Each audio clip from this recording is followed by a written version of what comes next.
The history of our story began long ago. At one point in time, around 3 billion years ago, we were floating around as little tiny atoms in the little petri dish of the world. Fast forward to around 6 million years ago, and we see the emergence of the first hominids, the family of primates that include humans. 1.9 million years ago, Homo erectus was the first species to leave Africa and colonize other parts of the world. They had larger brains than their primate ancestors. Around 400,000 years ago, the first evidence of the Neanderthals. Their bodies were adapted to the cold environments of Europe and Western Asia. Their distinctive facial features were some of the most human-like ever seen. Then came us, the only surviving species of the Homo genus. But how did Homo sapiens rise into a global dominance through the mechanism of civilization?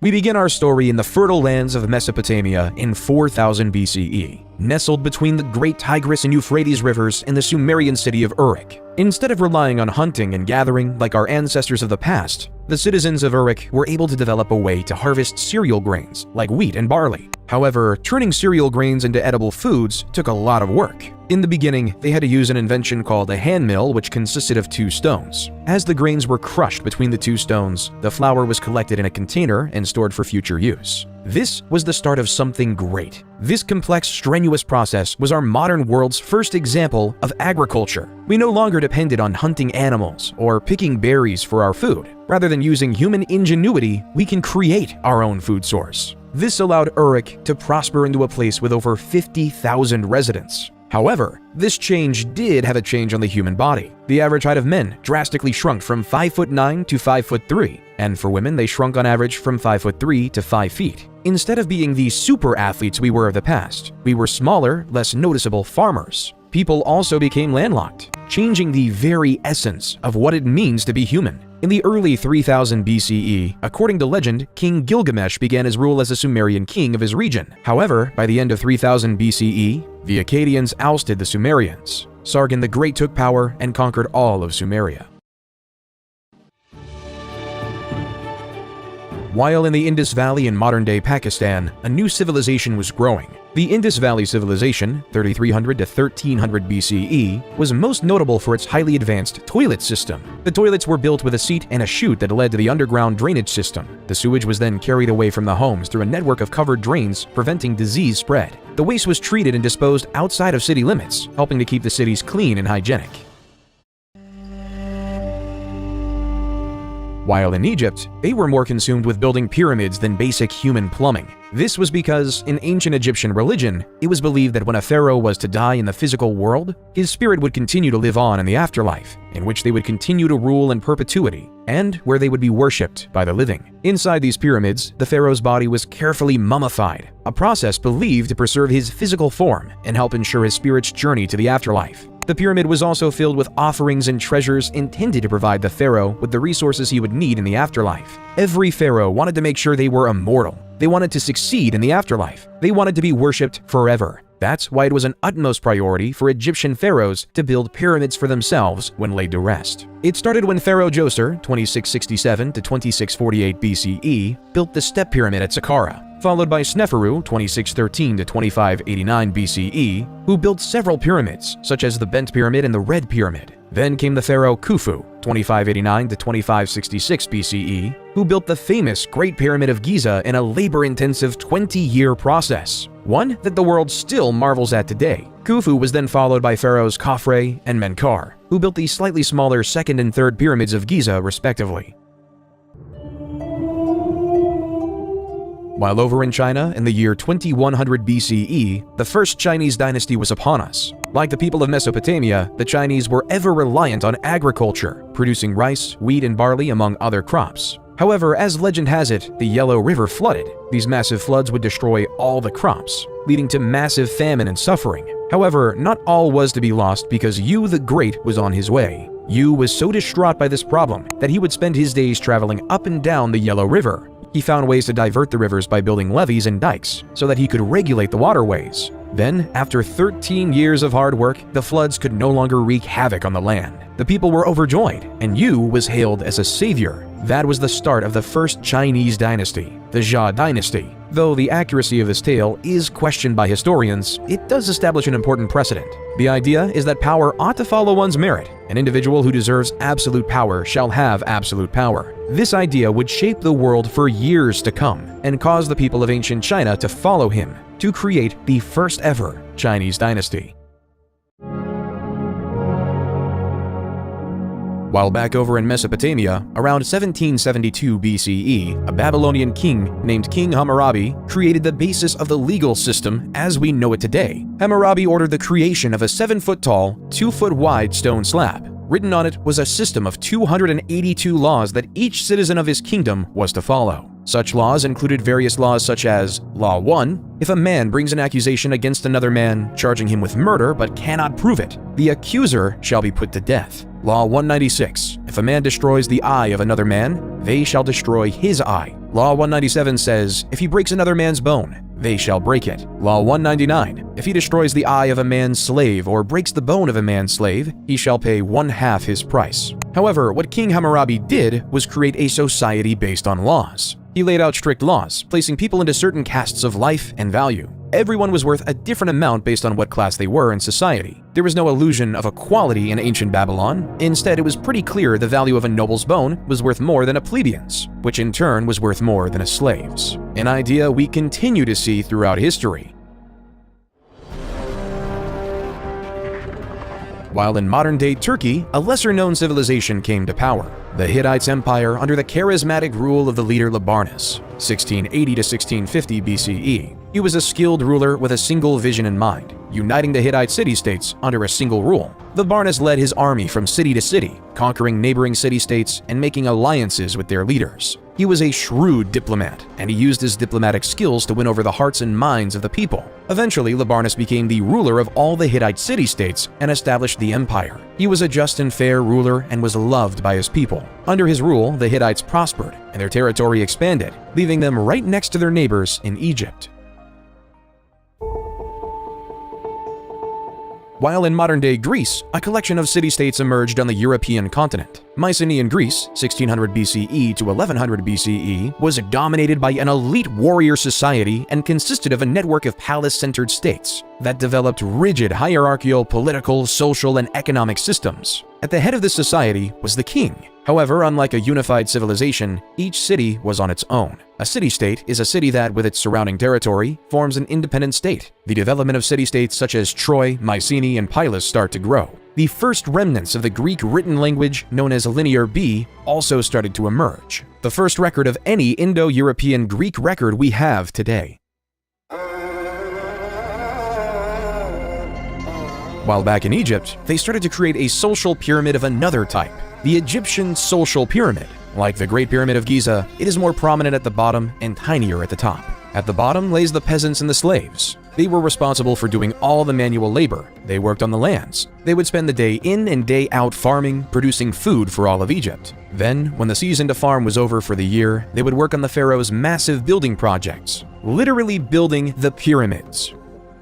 Slightly above the slaves came the artisans. They were the stonemasons, the plasters, and the sculptors who created the exuberant art the wealthy desired, and for Egypt is most known for today. Then came the merchants, who spent their days navigating the Nile, trading gold, papyrus, and linen to anyone who could afford it. They were well respected and able to make a healthy profit by selling. Then came the scribes. These masters of the world would go to specialized scribe schools just to master the language of ancient Egyptian hieroglyphics. In practical use, these scribes took account of the stores of food, various tax documents, and even the daily lives of the pharaoh. After the scribes came the soldiers. The soldiers were tasked with protecting the Egyptian empire. They dedicated their lives to defend or make preemptive strikes against their enemy. Generally, they were well fed. Then near the top came the bureaucrats. These high-ranking government officials did essential tasks at the top of society, like the viziers, who ran the logistical tasks necessary to run a civilization. The priests oversaw taking care of the temples to ensure the gods were well cared for. The nobles oversaw specific regions of the empire and kept order in said regions.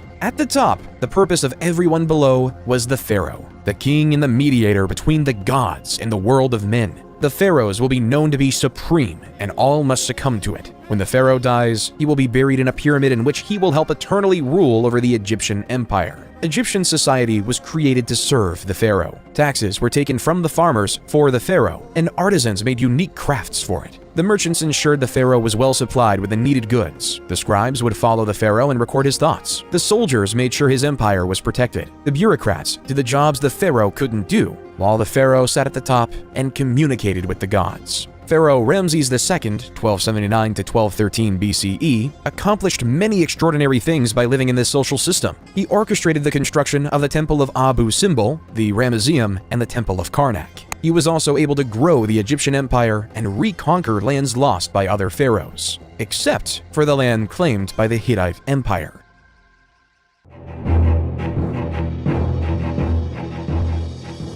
The Hittite king of the time, Mtwali II, 1295 to 1272 BCE, was notorious for ordering his troops to attack his Egyptian neighbors. Following the example of Labarnus, Mtwali wanted to unify the world under Hittite rule. However, Ramses had enough. Other pharaohs in the past have tried to stop the Hittites, but he knew if his empire was to ever succeed, he needed to attack back. His target is the city of Kadesh. Ramses rode in on his chariot with 4 divisions of 20,000 men ready to dominate and kill Mtwali. However, the Hittites already knew of the incoming Egyptian invasion through espionage. They fortified their city with 40,000 of his own men. A war was about to commence. Ramses decided to split up his divisions to force Mtwali out, but yet Mtwali never did. A gruesome mistake. Splitting up his forces left him exposed, unable to get an advantage, allowing Mtwali and the people of Kadesh a chance for victory. Historians believe that all they did was come out from the fortification of Kadesh and trap Ramses II's forces in his army by the river. But yet, for some unknown reason, they never did,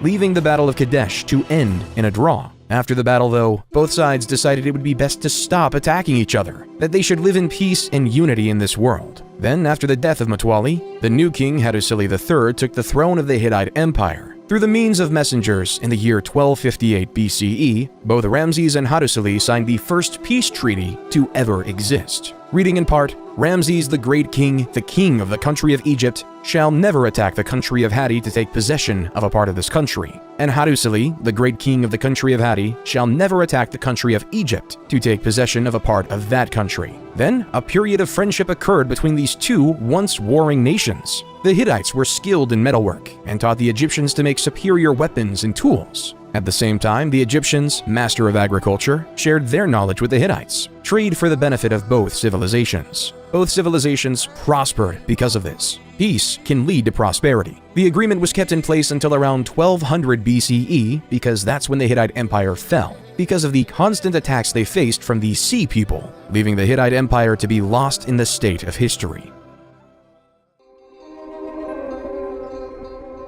While on a continent far away, the first civilization in the Americas was taking foot in modern-day Mexico. The Olmec civilization, 1200 BCE to 400 BCE, is often considered the mother civilization of Native American civilizations. However, sadly though, not much is known about them, mainly due to their writing in a hieroglyph historians still can't decipher. One of the few remains we have are these 17 colossal stone heads. In Mesoamerican culture, there is this belief that the head alone could contain an individual's emotion, experience, and soul. We may not know their leaders' names like of other civilizations, like Ramses and Hammurabi. When looking through the eyes of a stone head, we can still feel their presence. And in some ways, they remain immortal, enshrined in history, for one day we may learn who they are.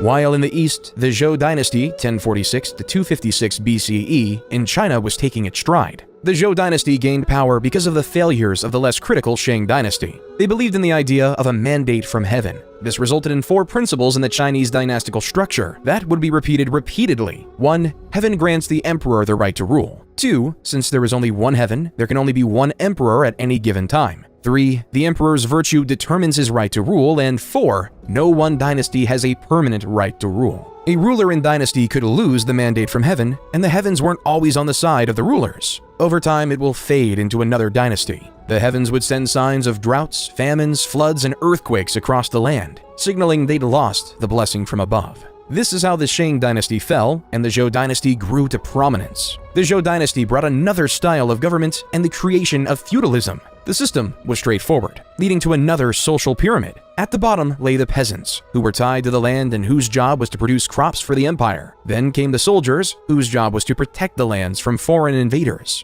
Then the lords, who owned the land and taxed the peasants a portion of their crops, who in turn, the lord gave some of their crops to the king. The person in charge of the whole empire, the king, would then receive more crops and become very wealthy. All profits go to the king, and all work goes to the masses. Why would anyone just settle for a life of farming day in and day out? There are two reasons for this phenomenon. The first reason was due to necessity. It took many more people to feed an empire and a family back then. And the second reason being philosophy. Towards the end of the Zhou dynasty, the beginning of Eastern philosophy was created. Confucius created a philosophy system justly named Confucianism, which is focused on the importance of respect, loyalty, and responsibility in all relationships in life. A central concept of Confucianism is called Li, which can be translated as rituals, customs, or manners. Li refers to the formal and informal social conventions that guide societal behavior. It is seen as maintaining order and harmony in social relationships, while Lao Tzu created another philosophy called Taoism. The word Tao means the way or the path, and Taoism teaches that individuals should seek to align themselves with the natural flow of the universe, rather than fighting against it. Live your life as peacefully with yourself as possible, and don't worry about external things outside your control. Just focus on your farming. One of the most famous contemporaries from Taoism is the idea of yin and yang, representing complementary and interdependent forces in nature, such as light and dark, hot and cold, or masculine and feminine. Taoism teaches that by balancing these opposing forces, individuals can achieve harmony and fulfillment. Confucianism and Taoism made life bearable for ancient Chinese farmers. But as time progressed, the city-states that occupied ancient Greece grew. Around 800 BCE, the Greek city started to realize that the land they occupied was practically infertile, so to produce an essential staple of grain, they had to import it. Hence why the Greek states had to colonize the world around them. The city-state Miletus, at its height, had over 90 colonies throughout Europe, producing food for the Greeks. At its height, the Greek had set up colonies from modern-day Marseille in France to Rostov-on-Don in Russia. One of these new emerging city-states was Rome. As legend has it, Romulus and Remus were twin brothers abandoned by their parents and placed into the river Tibet. As the basket floated across the river, a female wolf discovered the two orphans and nursed them back to health. When Romulus and Remus became adults, they decided to find a city where the wolf rescued them.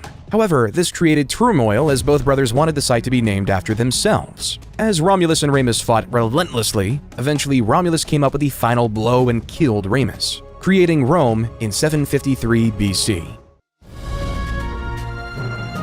While the Greek city-states might have been colonizing, Cyrus the Great was about to take over an empire. At the time, the Persians were subjugated to the rule of the Medes Empire. According to legend, after his grandson Cyrus was born, King Astyages of Medes had a vivid dream that his little grandson would one day stage a revolt against him. King Astyages knew what to do and ordered his chief advisor to kill the baby. But the chief advisor gave the baby off to a shepherd to be raised instead. However, troubles weren't over for Cyrus. When he was 10, King Astyages found Cyrus. King Astyages wanted to kill him because the dream was very clear. This man will revolt against you. Yet, against his better senses, Cyrus was allowed to live. King Astyages' biggest mistake. When Cyrus was a man, he gathered his army and revolted against his maternal grandfather. The two, but as prophecy had it, Astyages surrendered in 550 BCE. However, Cyrus wasn't done conquering. He conquered Babylon and became the supreme ruler of Mesopotamia, and even the Indus Valley civilization. The world was in Cyrus's hand.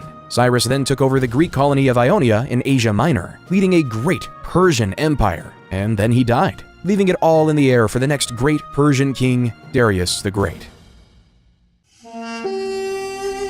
While back in Greece, various city-states started to gain power, but two were at the forefront: Sparta and Athens. Sparta was a military powerhouse. The famous Spartans believed everything should focus on physical strength and war. When a new young Spartan was born, it would be slaughtered if it didn't look healthy. Boys were taken from their families at a young age and were trained to become soldiers. The brutal training included physical conditioning, weapons training, and harsh living conditions. The entire life of a Spartan was to win a war. Their society reflects it with three main groups: The ruling class consisted of aristocrats who held political power, the free non-citizens, who were not allowed to participate in government but were still expected to serve in the military, and the helots, a group of enslaved people that provided labor for the Spartan state. Life in Sparta was harsh, brutal, and militaristic.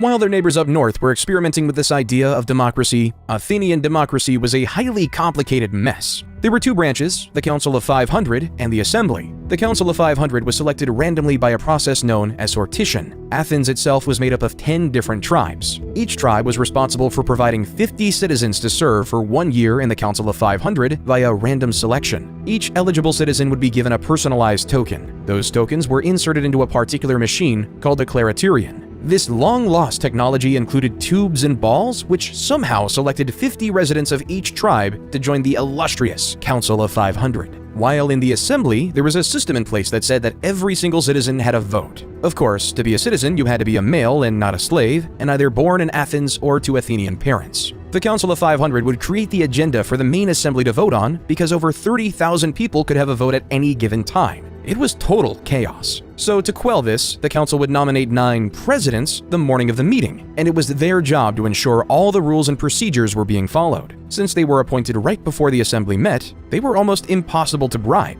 Somehow, the assembly would loudly vote on whether a bill would pass. They would vote on matters like appointing generals, various laws, and other government bureaucracy. However, not everyone liked this Athenian democracy. The famous Greek philosopher Plato thought the idea was barbaric. In Book 6 of his seminal book, The Republic, Plato writes, "The true navigator must study the seasons of the year, the sky, the stars, the winds, and all the other subjects appropriate to his profession if he is really fit to control the ship. Think that it's quite impossible to acquire the professional skill needed for such control, and that there's no such thing as the art of navigation." How much could a randomly selected member of the Council of 500 really know? How much could he fully contribute to society? Should we allow a random member of society to have any power? Instead, Plato would advocate for the idea of a philosopher king, a man who studies wisdom, logic, and reasoning, a man who dedicates his life to understanding how to be just, a man who will become the navigator of wisdom. Plato would rather say, the society we have described can never grow into a reality or see the light of day,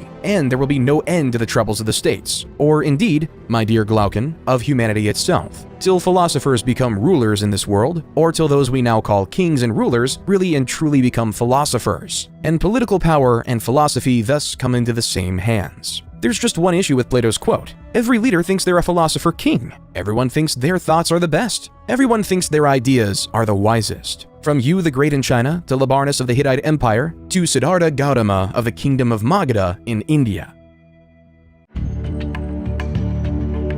While not so far away, in the Indian kingdom of Magadha, a spoiled prince named Siddhartha Gautama, 500 BCE, lived in luxury inside a palace. Inside this palace, Siddhartha could have anything he wanted. All the jewels, all the wealth, all the finest goods thrust upon him. His world inside of the palace was a utopia on earth. There was no want, need, or desire, and it was perfect. Until he went outside his palace compound, the only place he ever knew. As he took his first steps outside of his palace, what he saw struck a chord. He saw an old man dying right on the street in front. He realized that the human experience wasn't something that was perfect and sublime. Instead, it was death. As Gilgamesh realized many years ago, this was an inevitable part of the human experience. Siddhartha left his life of luxury behind and began a quest for knowledge and enlightenment. He studied with spiritual teachers and meditated for many years, searching for answers to life's big questions. Finally, after 6 years of seeking, he sat down under a fig tree and meditated until he achieved enlightenment. Enlightenment is a state of inner peace, in which one has transcended the limitations of the ego and is in touch with a universal consciousness or divine essence. It isn't a fixed and permanent thing, but rather an ongoing process of growth and development. But under that fig tree, Siddhartha became known as the Buddha, or the Awakened One. He would spend the rest of his life traveling the countryside, becoming close to the enlightenment.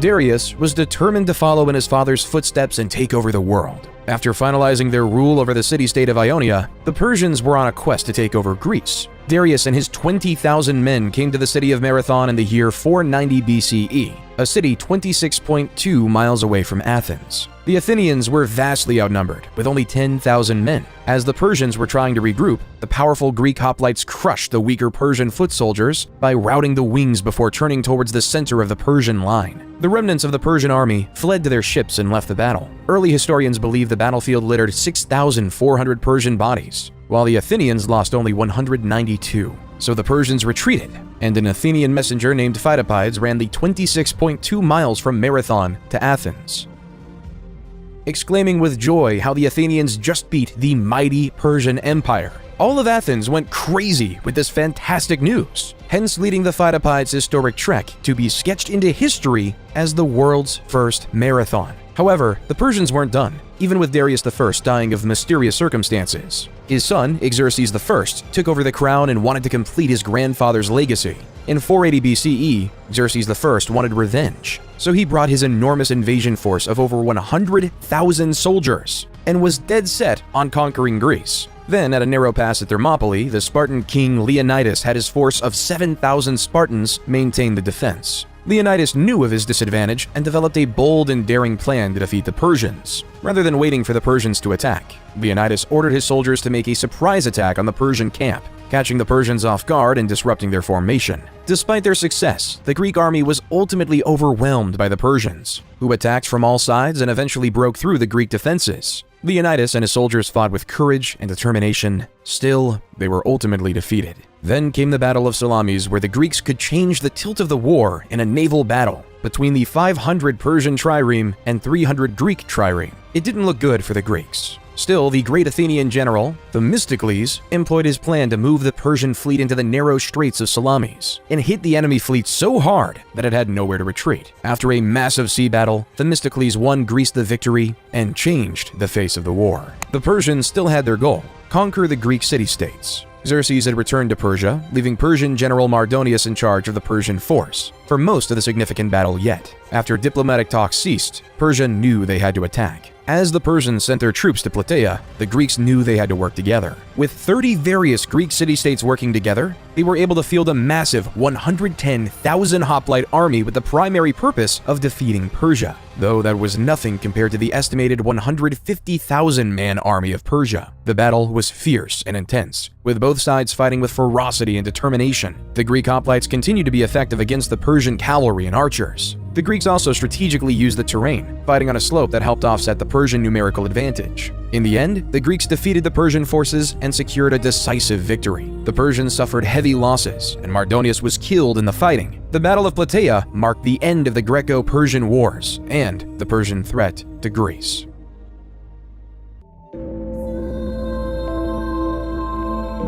After the Persian War, life in ancient Greece was spectacular. A golden age of culture was upon us. With no longer having to face the threat of war, Athens was able to create architectural wonders, such as the Parthenon. The Parthenon sits upon the Athenian Acropolis, a prominent hill overlooking the city of Athens, to show its wealth and culture. No matter where you'll go in Athens, you can still see the Great Parthenon even today. Then came the theater. Around this time, the state would sponsor the most significant poets to create stories in the Athenian festival, called the City Dionysia, a festival designed to worship the Greek god of theater and fertility, Dionysus, creating playwrights such as Sophocles, Aeschylus, and Aristophanes. States were hungry for power. Athens was recruiting city-states into their Delian alliance, while Sparta was recruiting city-states into their Peloponnesian alliance. Both Sparta and Athens felt like they should control the city of Korkia, hence why in 434 BCE, war was upon the Greek peninsula, resulting in naval battles such as the Battle of Siblos and the Battle of Pylos. By 421 BCE, a short peace was negotiated. However, this peace would not last, and Athens had their eyes on Sicily. Initially, the expedition was going well. The Athenians established alliances with several Sicilian cities, and won several minor skirmishes against the Sicilian forces. But soon, Alcibiades, one of the greatest naval generals in history, was recalled to Athens to face charges of sacrilege. The Athenian fleet was left without his leadership.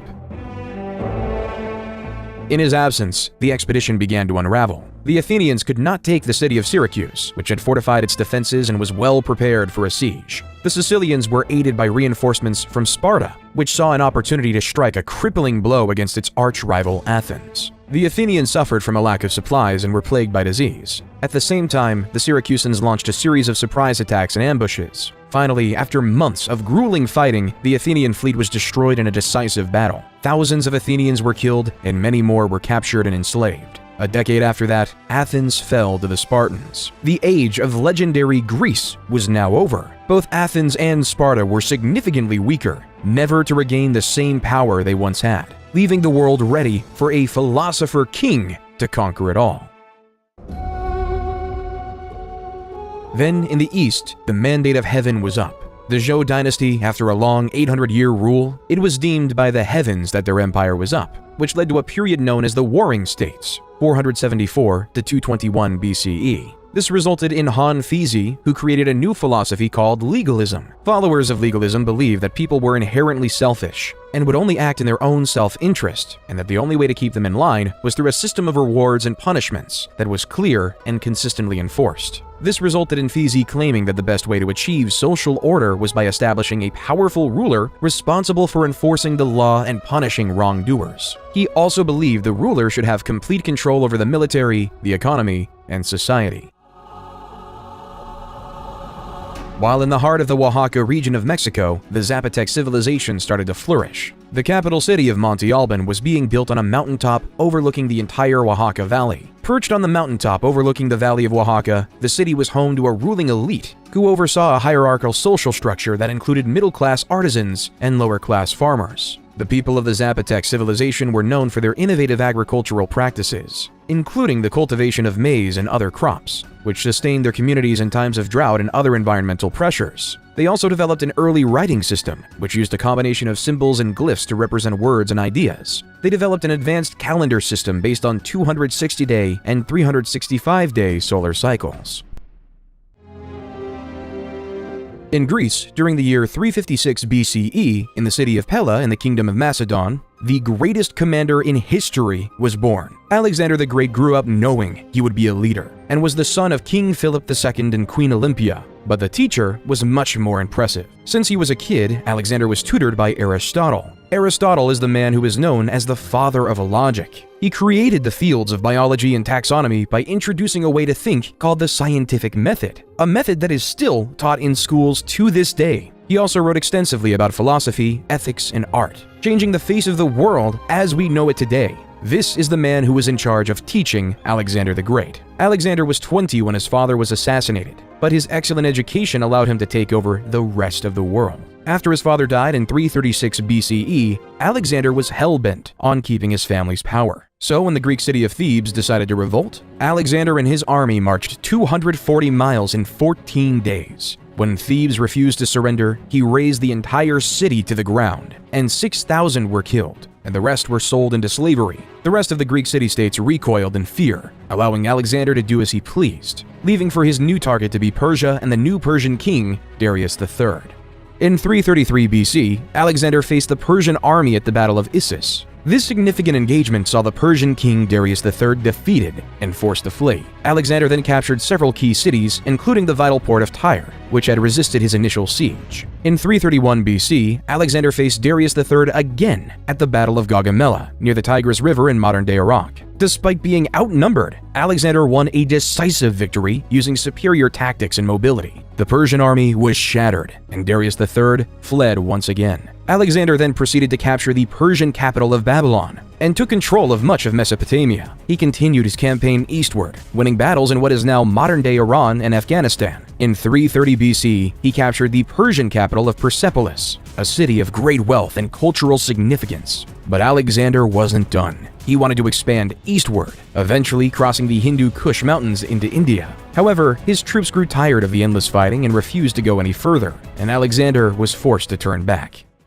However, after Alexander failed in the Indian subcontinent, a powerhouse emerged in India called the Mauryan Empire. At its height, it spanned over much of India, Pakistan, Bangladesh, and Afghanistan. However, this conquering came at much of a cost for its leader Ashoka the Great. In 261 BC, after the death of his parents, Ashoka decided that his empire needed to expand. In his sights, the kingdom of Kalinga. The war was bloody, the war was fierce. Over 100,000 people died. Ashoka couldn't sleep with himself. He didn't know how to deal with his actions that resulted in so much death. So he turned to the teaching of the Buddha. Under Ashoka's rule, the Mauryan Empire became known for supporting Buddhist teachings and promoting nonviolence. Ashoka issued a series of edicts inscribed on rocks and pillars throughout the empire that promoted principles such as kindness, respect for all religions, and the abolition of slavery. Certain traits were not shared in the West by Alexander.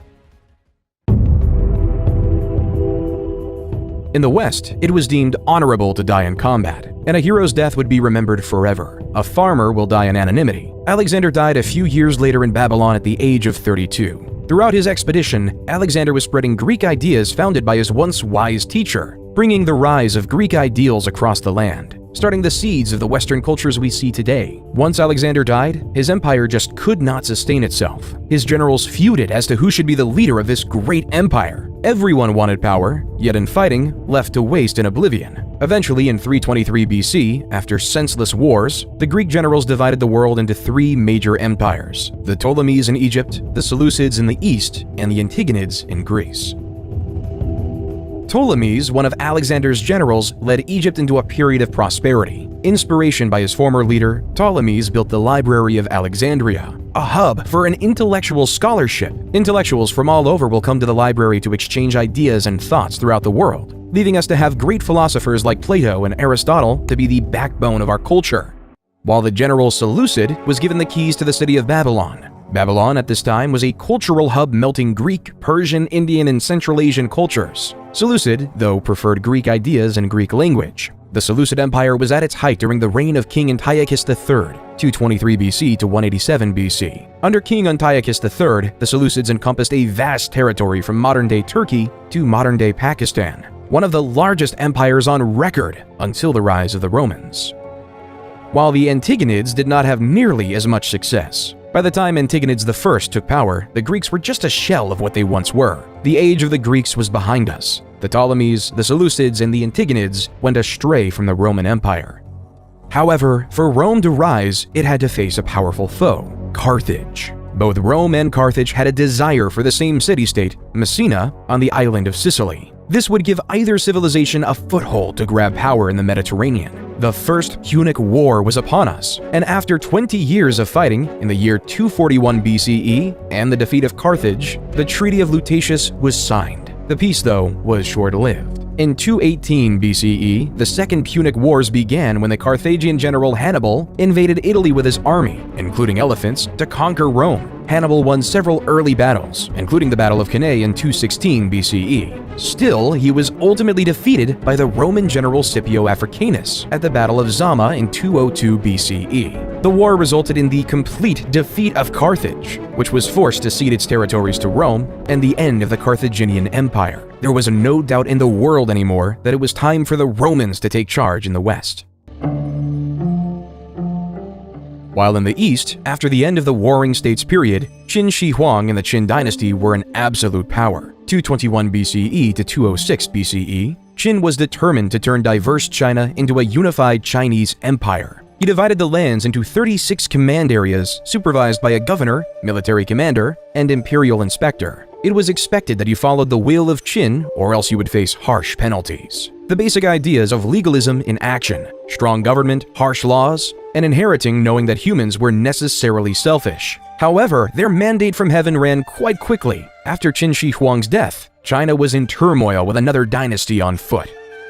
Liu Bang, leader from 206 to 195 BCE, after leading a revolt against the Qin, was declared emperor of the new Han dynasty. Instead of following the strict legalistic mindset of the Qin, Liu decided to set his empire as a Confucianist paradise. The ideals of moderation, virtue, and piety, as set through Confucianism, were marched throughout the empire, weaving the cocoon of a powerful dynasty. During the Han dynasty, the production of silk was ever increasing, and the idea of profits was in the minds of all. So in 138 BCE, Emperor Han Wu sent an imperial convoy to make contact with cultures of Central Asia and the Mediterranean. Then after the routes were established, Chinese merchants and traders would bring their silk across the Silk Road to the Middle East and eventually Europe, where it would be sold at high profits, though in the beginning the route was relatively short. Because in 97 BC, Ambassador Kan Ying was sent to Rome with gifts of silk for their empire. However, Khan only got as far as Mesopotamia because he was told by the Parthians, the dominant empire in Iran at the time, that the journey would take years. Little did Khan know that he was misinformed,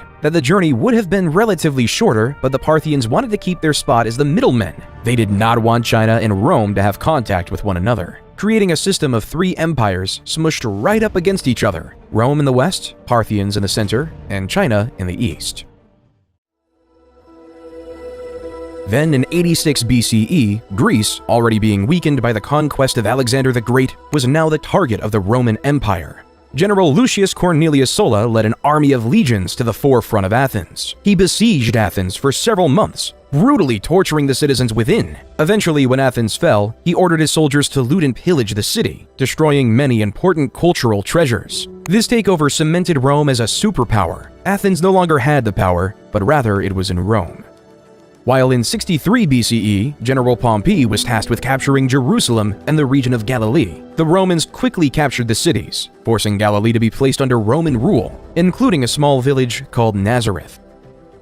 The Romans' desire to expand didn't end in Galilee, though. In 58 BCE, Julius Caesar was appointed governor of the Roman Province of Sicilian Gaul, northern Italy, with the express assignment of conquering the rest of the Gauls. At the time, the Gauls were a group of Celtic peoples who lived in that area that is now France, Belgium, and parts of Switzerland, Germany, and Italy. However, it was Caesar's job to take over these Celtic tribes, while the Gauls, who were insistent on their independence, all had to work together under the leadership of Vercingetorix in a last-ditch attempt to stop the Romans. As Caesar brought his troops to Alesia in 52 BC, war was upon us. Alesia was surrounded by a double wall and a ditch, with additional fortifications on the town's hills. Vercingetorix had gathered a large force of Gallic warriors inside the town. In contrast, Caesar had assembled a sizable Roman army outside the walls. Caesar realized that a direct assault on the town would be complex, so he surrounded the Gallic forces and starved them into submission. He ordered the construction of a series of fortifications around Alesia, including a circumvallation wall that encircled the town, and a second wall and ditch that faced outward to defend against any attempts to break out. Over several weeks, Caesar's forces engaged in a grueling siege of Alesia,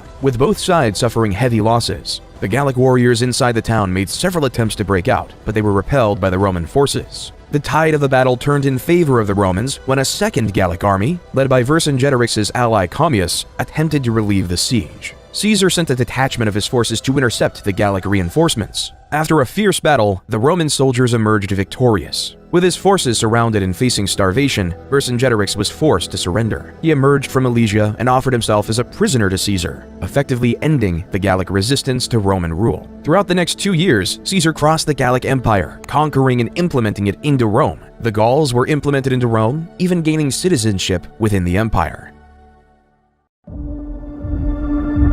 However, the Senate was not happy with Caesar. Even though he had great success against the Gauls, the Roman Senate wanted him to stop. They did not like the popularity Caesar was gaining, nor the power he was controlling. So the Roman Senate called upon Caesar to resign his command and disband his army, or risk being declared an enemy of the state. This led Caesar to an essential choice to make. Will he either follow the will of the Roman Senate, or ignore them and start a bloody civil war? Roman law at the time prohibited any general from crossing the Rubicon River and entering mainland Italy with a standing army without the expressed permission of the Roman Senate. To do so would be treason, and this tiny stream would reveal Caesar's intentions and mark the point of no return. Civil war was imminent as Caesar and his army marched over the Rubicon. Battles in Corfinium and Pharsalus showed the Senate that Caesar was a worthy foe, so the Roman Senate appointed his son-in-law, Gnaeus Pompey, to lead the Roman forces against his father-in-law. Both parties knew the importance of Spain, due to it providing a link between Italy and the rest of Europe. The two armies clashed near the town of Leda in northeastern Spain.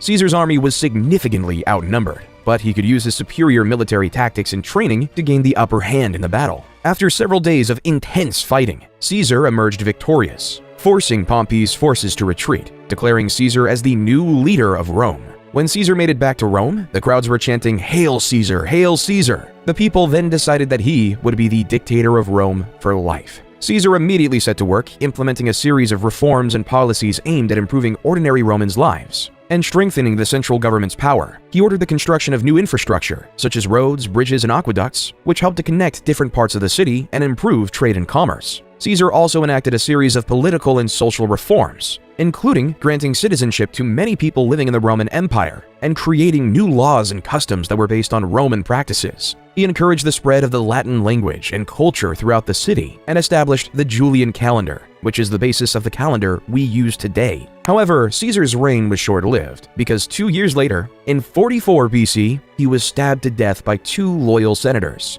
Cassius and Brutus. The assassination of Caesar led the Roman world into disarray. The world was filled with factions, vying for government control without a strong leader. Octavian, Caesar's son, who was 18 then, came to Rome to claim his inheritance and assert his place in the political landscape. He quickly aligned himself with Caesar's loyal lieutenant, Mark Antony. Together, they defeated Caesar's assassins at the Battle of Philippi in 42 BCE. However, tensions soon arose between Octavian and Antony as both men vied for control of the Roman Empire. In 31 BCE, their forces clashed in the naval battle of Actium, which resulted in Octavian emerging as the clear victor. Antony fled to Egypt with his lover, Cleopatra, and the two committed suicide the following year. With Antony's defeat, Octavian emerged as the undisputed ruler of Rome. In 27 BCE, he was appointed Augustus and became the first Roman emperor. During Augustus's reign, a man who would change the world was born in the Roman-occupied city of Bethlehem, Jesus Christ. The Gospel of Luke says, "In those days a decree went out from Caesar Augustus that all the world should be registered." This was the first registration when Quirinius was governor of Syria, and all went to be registered, each to his own town. Luke 2:1-3. This census was an essential factor in Roman society because it established the population counts in these various communities, making it possible to tax these various citizens. So the highly pregnant Mary and her betrothed husband Joseph had to travel 90 miles on foot from Nazareth to Bethlehem to complete this legally required Roman census. When they arrived in Bethlehem, many other descendants of the King of David, or members of the Jewish faith, were also going to Bethlehem for the census. They found out that there was no room for them in the inn, so they were forced to take shelter in a stable where Mary gave birth to Jesus. Jesus was later named King of the Jews. After Jesus' birthday and the completion of the census, Mary and Joseph returned to Nazareth with their extraordinary son. As the years of Jesus went on, stories about him grew.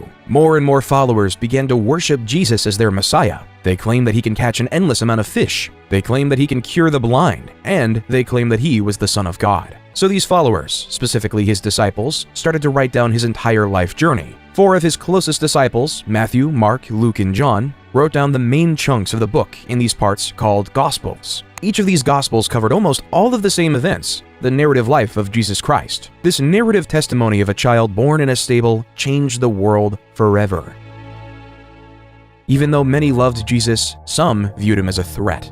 Emperor Tiberius succeeded Augustus and reigned from 14 AD to 37 AD. Tiberius was notorious for his delators, a network of informants rewarded for spying and reporting on suspected traitors and criminals. Criminals reported on by the delators had to face a treason trial, often resulting in executions or forced suicides. His prefect of Judea at the time, Pontius Pilate, was no stranger to the harsh punishment of traitors. As Jesus was influencing more and more people, he became more of a political threat. So, following the guidelines of Emperor Tiberius, Pilate was given no practical political choice other than to execute Jesus on the cross. Roman law was evident then. One must follow the emperor's will or else they will perish. As Jesus was crucified on the cross, a new religion was born: Christianity.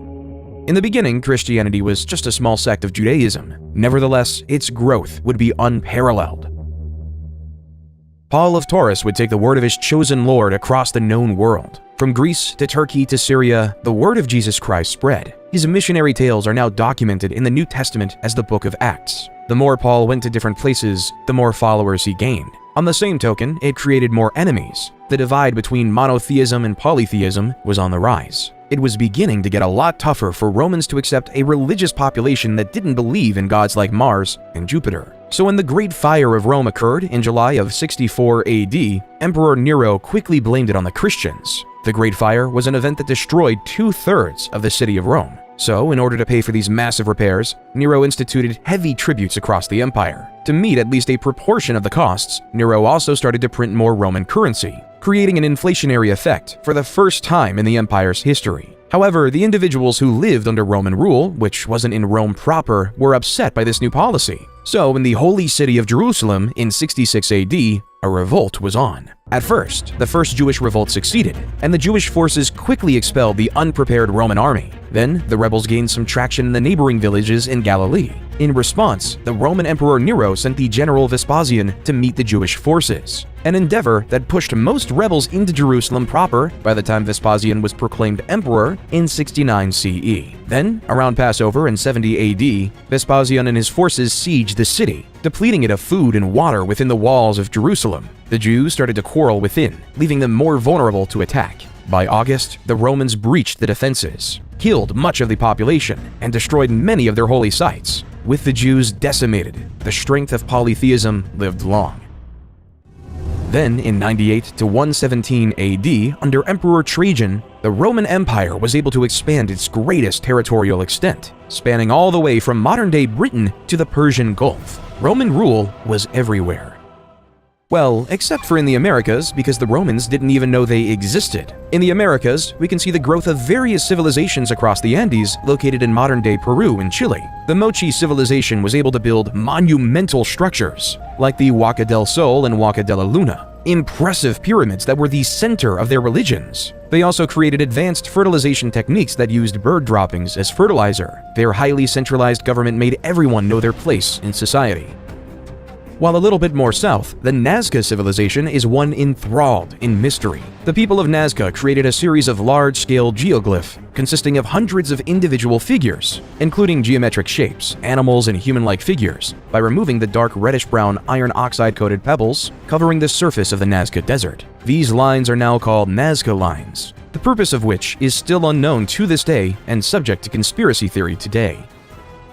Around 100 AD, the Zapotecs started establishing Monte Alban, their capital. It was one of the first examples of urban planning in the Americas. The city was laid out in a grid pattern, with main roads and smaller side streets leading to plazas and public buildings. The city was also divided into different districts, each with specialized functions, such as residential, administrative, and religious, leaving it to be in use for 1,000 years after that.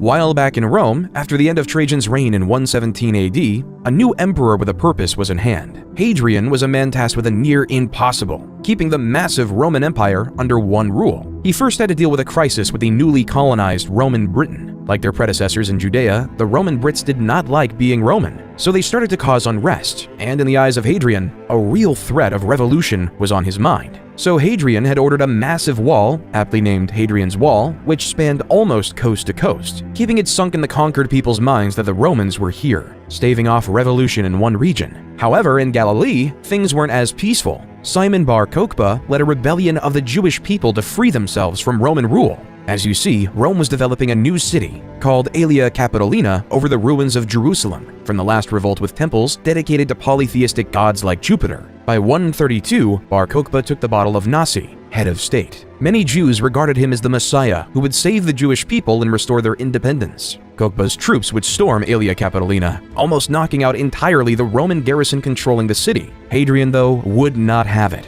So he sent a force of 120,000 men to the lands of Judea to conquer and force the Jewish people into submission. As Cassius Dio says in the History of Rome, 50 of their most important outposts and 985 of their most famous villages were razed. 580,000 men were slain in the various raids and battles, and the number of those that perished by famine, disease, and fire was past finding out. Thus, nearly the whole of Judea was made desolate. History of Rome, 69.14, 1-2. Rome made it clear that it was not to be taken lightly.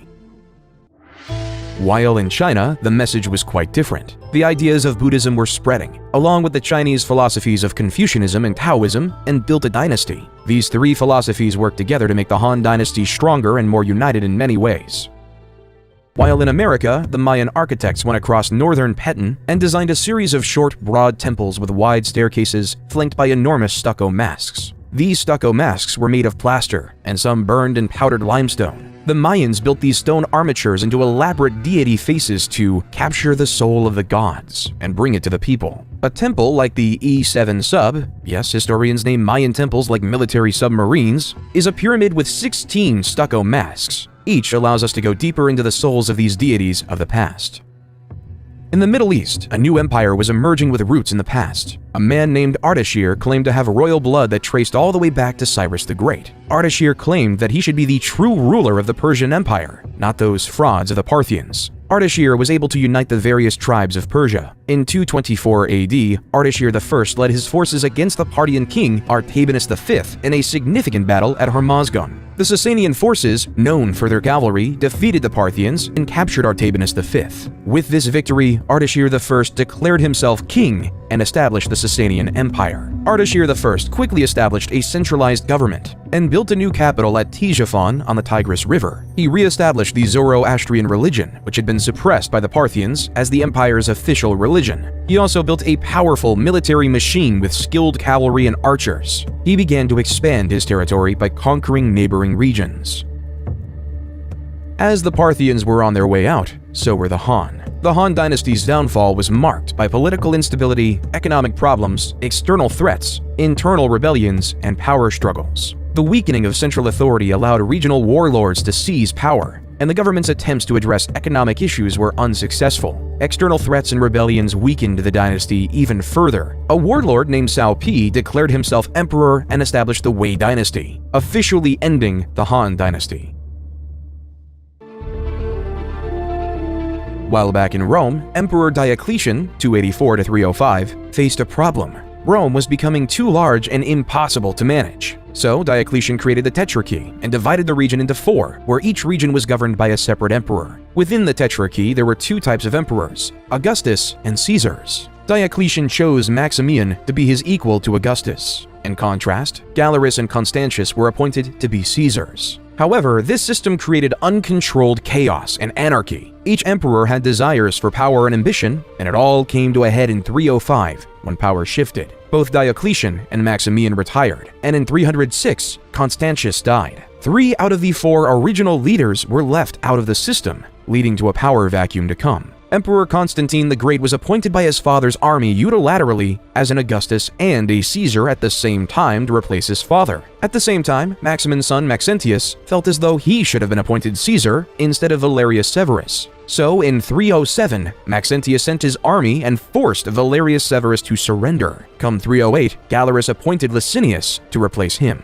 So on the west side of Rome, 2 emperors wanted to rule. Constantine ruled over Gaul and Britain, and Maxentius ruled Italy and North Africa. Maxentius had a difficult time consolidating his power, and he faced increasing resistance from the people of Rome.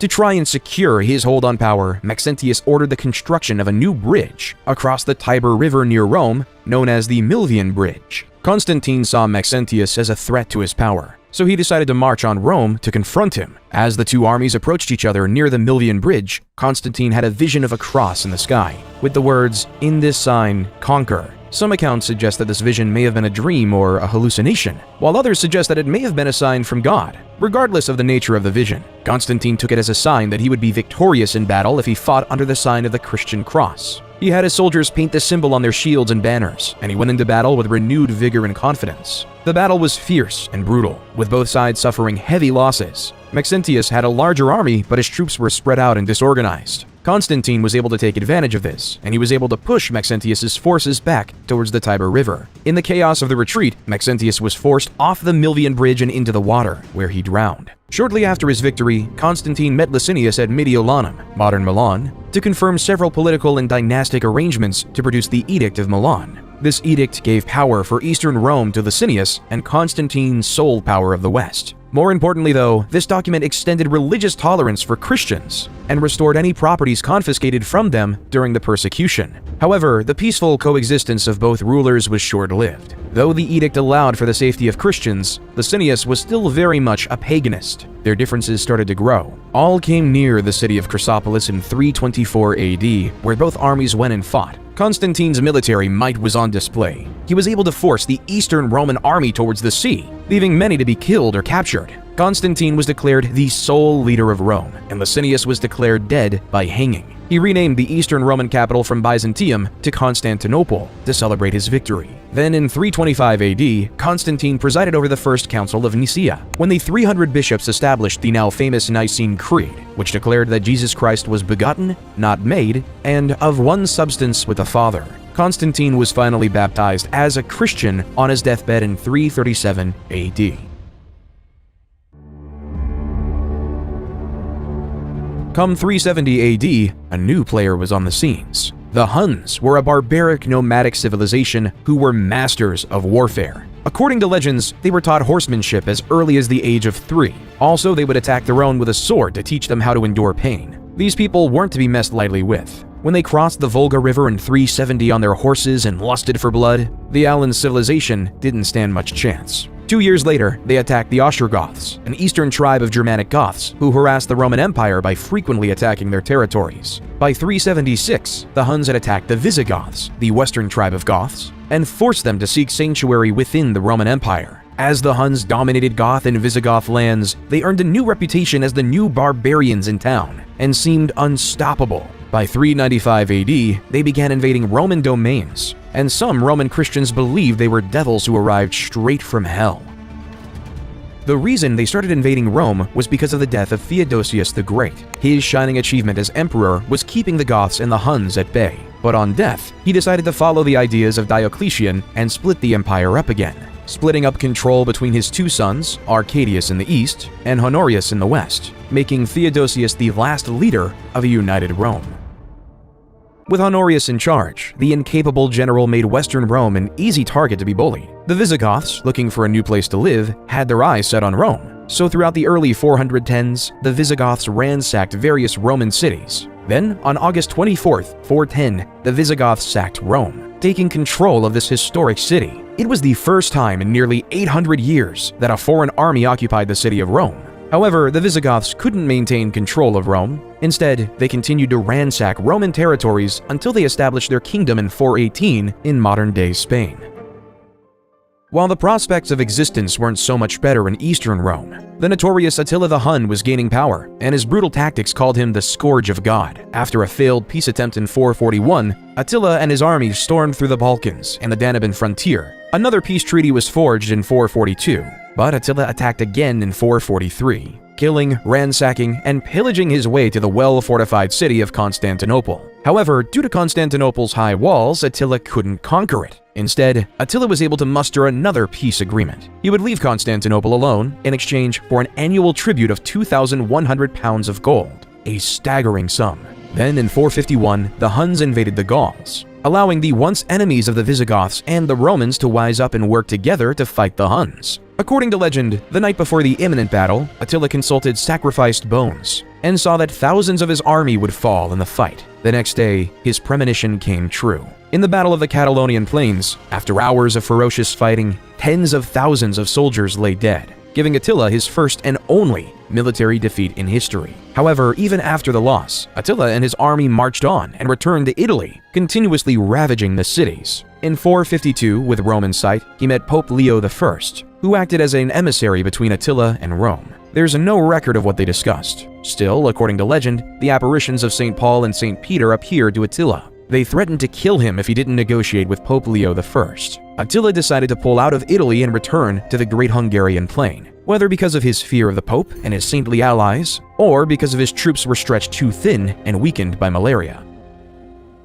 However, the struggle for Western Rome wasn't over. In 476 AD, the young Emperor Romulus Augustus had trouble keeping power for himself, as many Romans felt he was illegitimate. So the Eastern Roman Empire sent the Germanic general Odoacer and his mercenaries to suppress a revolt by the Roman army in the region. However, instead of supporting the Eastern Roman Empire, Odoacer saw an opportunity to seize power for himself. He turned against the Roman government and deposed the last Western Roman emperor, Romulus Augustus, effectively marking the end of the Western Roman Empire. As the steps of his victory, Odoacer was declared the king of Italy. However, Odoacer's victory was short-lived, because in 493, Theodoric the Great of the Ostrogoths, with the support of Eastern Roman Emperor Zeno, came in and created the Ostrogothic Kingdom of Italy, sending Odoacer to meet his fate. While Europe was in the crux of a dark age, India, under the Gupta Empire, was in a mathematical golden age. Great mathematicians like Brahmagupta started using zero as a placeholder, and as various solutions for mathematical equations. The astronomer Aryabhata was able to calculate the circumference of the Earth. He proved the world was round long before it was globally accepted. Aryabhata was also able to develop methods for calculating pi and square roots. However, his crowning achievement was creating the concept of an asymptote, which is a line that approaches the curve but never touches it. The Franks under Clovis I had been engaged with the Alemanni, another Germanic tribe, and tensions between the two groups were running high. In 496 AD, in the Battle of Tolbiac, Clovis I led his forces into battle against the Alemanni, with both sides eager to gain the upper hand in the ongoing struggle for power and territory. As the Alemanni began to push the Franks to defeat, in a moment of desperation, Clovis called out to the Christian god for assistance, promising to convert to Christianity if he emerged victorious. According to legend, a sudden thunderstorm appeared, and the Franks could regroup and launch a successful counterattack against the Alemanni. The battle ended in a decisive victory for the Franks, and Clovis kept his promise and converted to Christianity, officially cementing Christianity to the forefront and birthing the Frankish kingdom. While the Western Roman Empire might have fallen, in the East, the Roman Empire was changing. Many historians argue that the Eastern Roman Empire, based out of Constantinople, should be considered a part of Rome. However, it is undeniable that under Justinian I would lead the eastern half into its next chapter in life, the Byzantine Empire. Whether it's a continuation of the Roman Empire before is a debate for another under. Under the leadership of Justinian I, like many Roman emperors before him, he would expand the Byzantine Empire to reach places such as Italy, North Africa, and even Spain. He also commissioned a team of legal scholars to codify all the laws of the Roman Empire, known as the Corpus Juris Civilis, which became the basis of the European laws we know today. He also commissioned the world-renowned Hagia Sophia in Constantinople, where this beautiful cathedral, adorned with intricate mosaics and marble decorations, became the head of the Eastern Orthodox Church.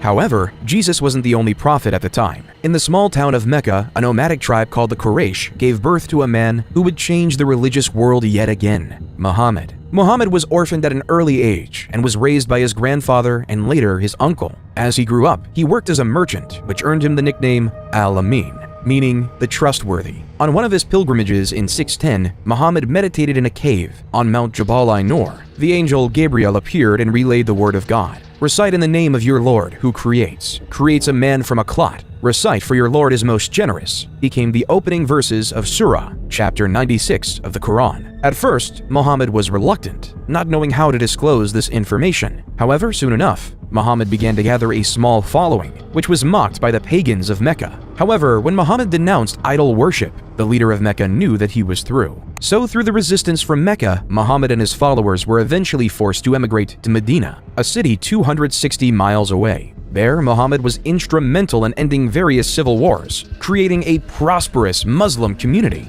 Nevertheless, this prosperity would be challenged by the members of Muhammad's old tribe, the Quraysh and their allies, who marched up to Medina with a large army to attack the Muslims. Muhammad devised a plan that they could defend the city if they dug a trench around its perimeter, making it near impossible for enemy forces to penetrate. For several weeks, the Quraysh tried to break through the trench, trying and trying yet again. Eventually, strong wind and heavy rain caused the Quraysh forces to abandon the siege, marking the Muslims as victorious. In 630, the Muslim army marched into Mecca, taking the city with minimum casualties. Muhammad gave amnesty to the enemy leaders who once opposed him, converting most of the Meccan population to Islam.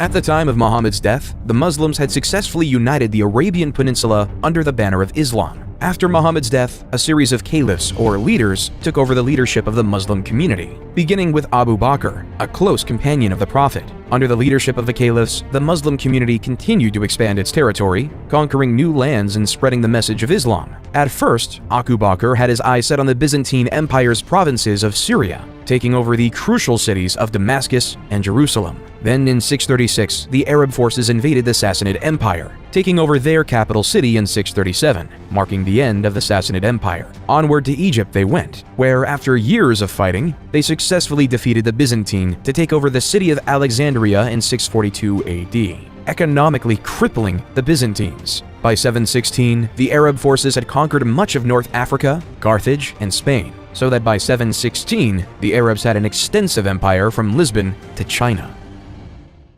After consolidating their hold on the Iberian Peninsula, the Arabs launched raids into neighboring Francia, modern-day France. In 732 AD, they launched a significant invasion to expand their territory northward. The Arabs' forces, led by Emir Abdul Rahman al-Ghafiqi, quickly conquered several cities in the region, including Bordeaux and Tours. However, Charles Martel, the military leader of the Franks, assembled a large army to meet the Arabs in battle. The battle of Christianity versus Islam. Both empires wanted to keep their own faith. The Arabs wanted to impose their religion onto the Franks. The two forces clashed near Tours on October 10, 732 AD. The battle was fierce and lasted several days, with both sides suffering heavy casualties. In the end, though, Charles Martel and the Franks emerged victorious, and the Arab forces were forced to retreat back to Spain, ending the massive expansion of the Arabic Empire.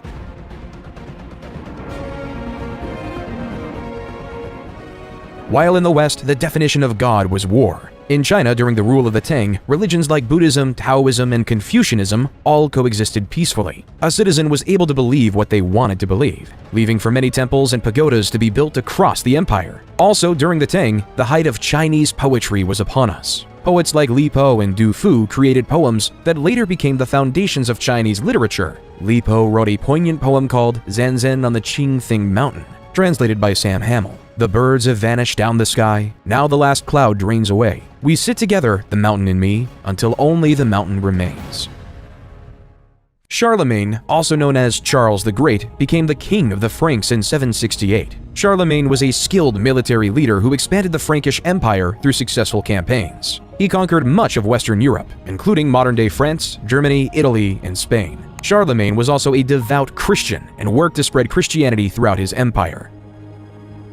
In 785, Harun was declared caliph instead of focusing on conquering like his brethren. He instead focused on the scientific growth in the new capital city of Baghdad. Harun al-Rashid wanted to create the House of Wisdom, a library and research center that attracted scholars from around the world. These scholars would come to the House of Wisdom with a desire to learn. They've translated the works of the past, as well as developing the science of algebra, chemistry, sociology, and the concept of infinity.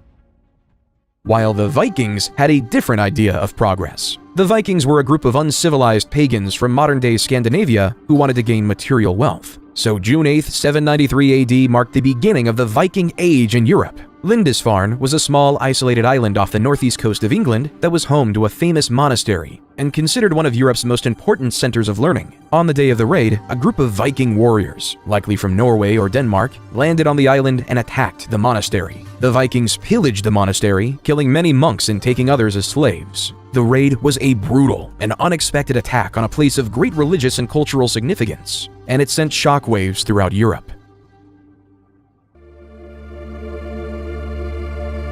In 799, in Rome, Pope Leo III was attacked by a faction of Rome who believed that the Pope was guilty of tyranny and serious personal misconduct. So Pope Leo III ran away to the Frankish kingdom. After this, Charlemagne and his Frank army provided an escort for the Pope and restored him to the papal office. But yet, the power of the papacy was being questioned, with many people wanting it to go away, which caused Charlemagne to go to Rome in late 800 to fight for his Pope. For his loyalty, on Christmas Day in the Basilica of St. Peter, Pope Leo III placed a crown on Charlemagne's head, declaring him the new Holy Roman Emperor, creating a new Roman Empire, the Holy Roman Empire, or at least the first rendition of it. Under Charlemagne, the foundations of a genuinely great empire were forming, but once Charlemagne died in 814, the new empire was bludgeoning with problems.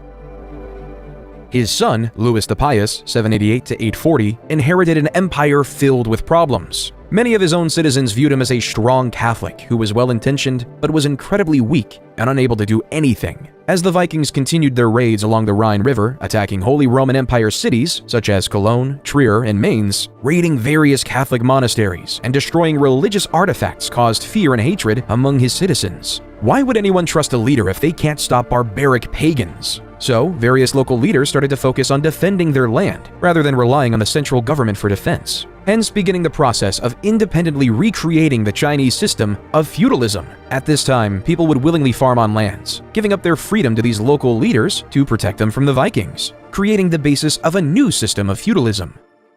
While the Holy Roman Empire might have been fighting with the Vikings and the Byzantines were fighting with the Arabs, in 820, a group of Arab raiders landed on the island of Crete. Over the next several years, Arab forces gradually gained control of the island, overcoming the resistance of the Byzantine defenders. The conquest was completed in 827, and Crete became part of the Arab Empire. The conquest of Sicily and Sardinia followed a similar pattern. In 827, a large Arab fleet landed on Sicily, and Arab forces quickly gained control of much of the island. They then moved on to Sardinia, which fell to the Arab invaders in 828.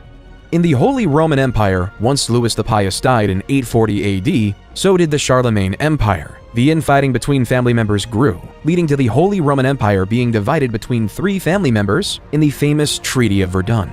In the west, the formation of the West Frankish Kingdom was given to Charlemagne's grandson, Charles the Bald, in modern-day France. In the East Frankish Kingdom was given to another grandson, Louis the German, which was obviously settled in modern-day Germany, while the Middle Kingdom was given to Charlemagne's eldest son, Lothair. However, being squeezed in between the West and East Frankish kingdoms gave the Middle Kingdom a short lifespan and was practically irrelevant.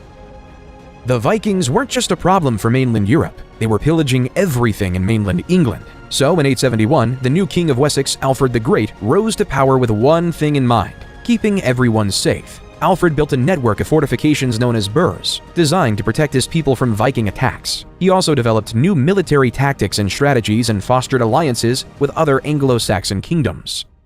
Unlike in Great Britain, though, the Vikings were actually invited to Russia. According to Russian legend, the tribes in Russia were tired of dealing with political strife, so they invited the Varangians, a sect of Vikings, to establish order and a government over there. Hence, Rurik came with his 2 brothers to the city of Novgorod, and using the Vikings' famous force, they were able to establish order in the city, declaring Rurik as their new king, creating the Kievan Rus dynasty. Under the military leadership of Oleg, one of the Rurik kingsmen, the Kievan Rus started establishing Smolensk and Kiev in modern-day Ukraine, creating the forefront of Russia today. While back in England, expanding upon his grandfather Alfred the Great's alliance network, Athelstan was declared King of Essex. Athelstan was able to get all the Anglo-Saxon kingdoms to work together to fend off the Vikings of the British Isles. He was declared to be the first king of England due to his ability to navigate alliances and keep everyone safe, beginning one of the longest monarchies in human history. While the East Frankish kingdom was facing a similar problem, the pagan Magyars were attacking everyone across the kingdom, leaving the kingdom to live in fear. However, King Otto of the East Frankish Empire was able to defeat the pesky Magyars at the Battle of Lechfeld in 955. Then, in 961, he could fully conquer all of the kingdoms of Italy, restoring Christendom to all the former pagans. So in 962, Otto I was coronated to Pope John XII in Rome to be the new Holy Roman Emperor. In France, though, the West Frankish kingdom was struggling, because in 987, King Louis V, a direct descendant of Charlemagne, died at age 20 without leaving an heir to take over their dynasty, leaving the French monarchy in peril. So the French aristocracy had an election between Hugh Capet, a noble with extensive lands in the region of Isle-de-France, and Charles, Duke of Lower Lorraine. With the support of Adalbero, the Archbishop of Reims, Hugh Capet became the first king of France, starting the Capetian dynasty. However, at this time, the typical person in Europe was always living in fear. Every civilization was on the verge of conquering. They've all become land-hungry and were willing to fight for it. So across Europe at this time, every civilization started to entrench their society in the ideas of feudalism, leading to another social pyramid. At the bottom lay the serfs. Their job was to farm the land and ensure everyone was fed. Then came the knight, who provided protection for the people. Then came the nobles, who ruled over a specific territory, owning the land. Then came the kings, as previously mentioned, who gave lands to the nobles. But all the way at the top was the Pope, because the Pope could speak directly to God and had God-given ownership of all the lands. In the early 11th century, Leif Erikson was sent on a voyage to discover lands west of Greenland. If you look at a map, west of Greenland is the Americas. So Leif and his crew ventured to this new mystical land called Vinland, in modern-day Newfoundland, Canada. Leif and his crew spent the winter in Vinland, establishing a small settlement and trading with the local indigenous people. They also explored the surrounding area, which they found rich in natural resources, including timber, fish, and game. Leif and his crew returned to Greenland in the spring, where they were greeted as heroes for discovering new lands. Little did Leif know that he discovered a new continent for his European people. Though significantly less is known about the Americas, some historians believe that at the time, a similar type of expansion happened in the American continent, like in Europe. Sadly, we just don't have the historical records from this unique period. We know that the Mayans down in South America were building the impressive cities of Tikal, Palenque, and Chichen Itza, having a population of anywhere between 2 and 10 million. We also know that there were various tribes across the north, including the Cherokee, the Navajo, and the Inuits. The Inuits are most likely to have interacted with Leif's fleet.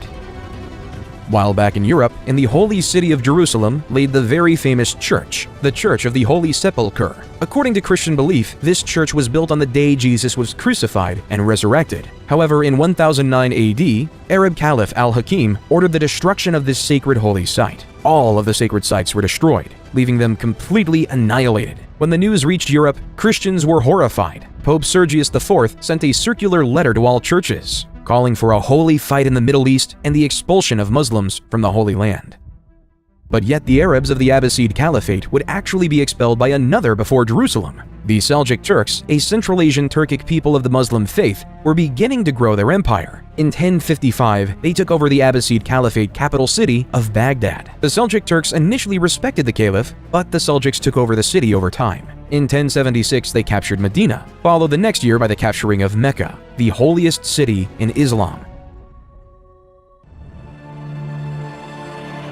Due to this, the Muslim world wasn't ready for Pope Urban II at the Council of Clermont in 1095 to call upon all Christians to take up arms and liberate the Holy Land from Muslim rule. The Pope promised spiritual rewards and forgiveness of sins to those who joined the crusade, and many knights, nobles, and peasants were inspired to take up the cause. Many European nobles, such as Godfrey of Bouillon, Toulouse, Bohemond of Taranto, and Robert of Flanders, brought their armies from Europe on their journey to Jerusalem. While the Christians were united, the Muslims were divided and unable to put up a strong defense against the Crusaders. Hence, the Christians took over the county of Edessa in 1098, and finally the holy city of Jerusalem in 1099. However, the crusade wasn't done. In 1144, the Muslim forces led by Turkish ruler Ahmad ad-Din Zengi launched a siege against Edessa. The city was poorly defended, and the Crusaders could not resist the Muslim forces for long. After a siege of several weeks, the city was breached, and the Muslim forces overran the city, killing or enslaving much of the population. But the Christians weren't happy with that, so in 1147, the massive armies of Europe came back with attempts to free Edessa. The Crusaders faced significant logistical challenges, including shortages of food and supplies. They were also plagued by infighting and political rivalries, which caused the campaign to be in ruin after the disastrous loss of the Battle of Anab in 1149, which resulted in the capture of King Louis VII and the loss of much of the Crusader army.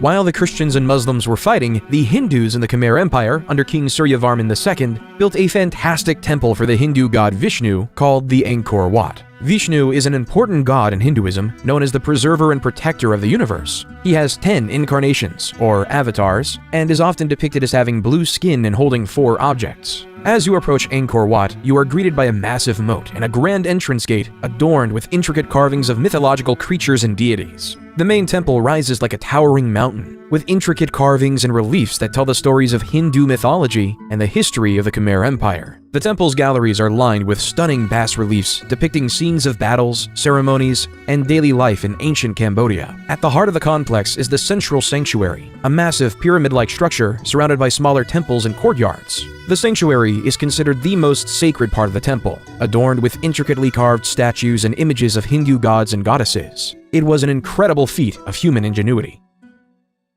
But yet in 1187, the Muslim commander from Egypt, Saladin, became fed up with the Christian rule of Jerusalem. So he declared a holy war across the Muslim world in order to reconquer Jerusalem from the Christians. The battle occurred on a scorching hot day in the hills near the Sea of Galilee. Saladin's forces numbered around 20,000. The Crusaders had a much smaller force of around 12,000 knights, soldiers, and civilians under the aptly named king, King Guy. The battle began with skirmishes between the two sides, but soon escalated into a full-scale engagement. Saladin's forces could use their superior cavalry to encircle the Crusaders, who could not break through the Muslim lines. The heat and thirst soon took a toll on the Crusaders, who were weakened and disoriented. The Muslim forces took advantage of the situation. They launched a fierce attack, breaking through the Crusader lines and capturing many knights. King Guy and a small group of knights were able to escape the battlefield. Still, the majority of the Crusader army was destroyed. The loss of the battle was a severe blow to the Christian forces in the region, and it paved the way for Saladin's conquest of Jerusalem.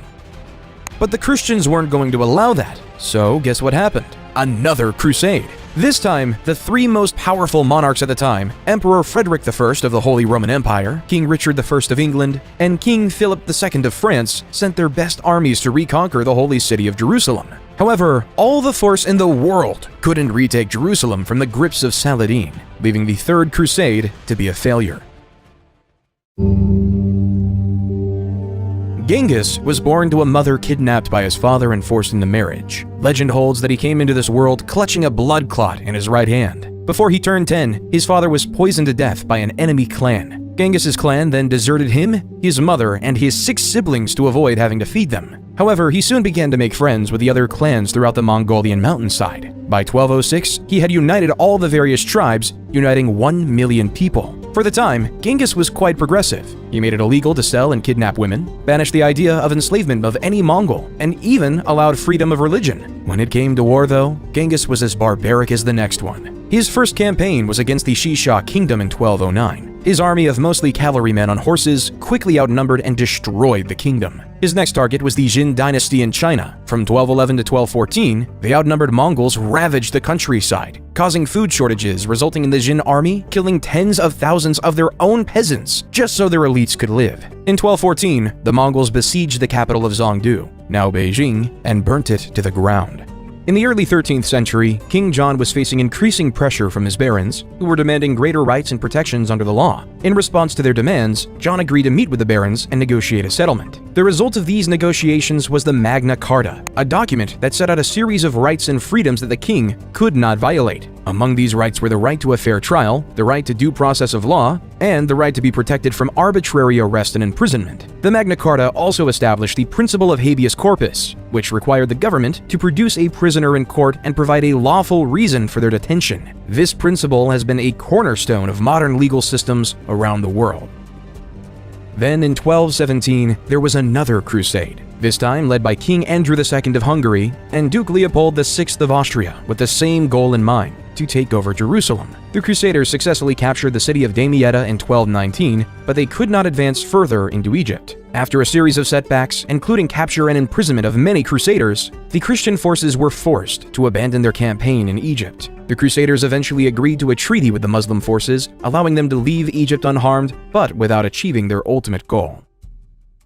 Genghis Khan wasn't done though. In 1219, went to war against the Khwarezm Empire in present-day Turkmenistan, Uzbekistan, Afghanistan, and Iran. During his raids, the Mongol horde swept through one city after another, taking over the likes of Bukhara, Samarkand, and Urgench. Skilled workers such as carpenters and jewelers were usually saved, while aristocrats and resisting soldiers were killed. Unskilled workers, meanwhile, were often used as human shields during the next assault. No one knows with any certainty how many people died during Genghis Khan's wars, in part because the Mongols propagated their vicious image as a way of spreading terror. At Genghis Khan's death, he controlled a massive territory from the Sea of Japan to the Caspian Sea. However, even more impressively, around 8% of the men in South Asia descend from Genghis Khan today.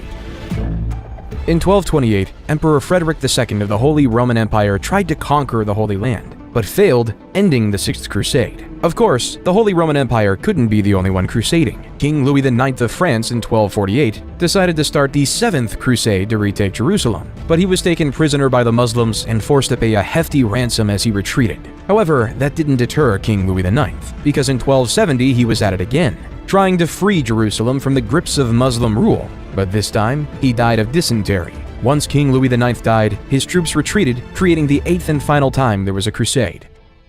In England, though, in 1295, England was making a diplomatic headway. In a letter summoning Parliament, King Edward I wrote, "Since a most righteous law of the emperors ordains that what touches all should be approved by all, so it appears that common dangers should be met by remedies agreed upon in common. As King Edward, I would then request 1/10 of the incomes of nobles and 1/11 of the income of knights," creating one of the first parliaments we would see in the New Age. While down in Africa, a leader of extravagant wealth, Mansa Musa, was gaining power. On his famous Hajj, a religious Muslim pilgrimage to Mecca that every Muslim should make at least once in his life, Mansa Musa, with his caravan of camels and an army of scholars, gave vast amounts of gold to any poor person he saw, hence crashing all of the economies in northern Africa due to the inflation of gold. When Mansa Musa returned to Mali, he made it his life purpose to make Timbuktu the Muslim capital of knowledge. So Mansa Musa invested heavily in building the University of Sankore. Various Islamic faith scholars quickly made their way to Sankore to study Islamic theology, law, and literature with over 1 million manuscripts. Mansa Musa was also a very religious man with a policy that he commissioned a new mosque every Friday. However, sadly though, only the Djingaribur Mosque in Timbuktu stood the test of time.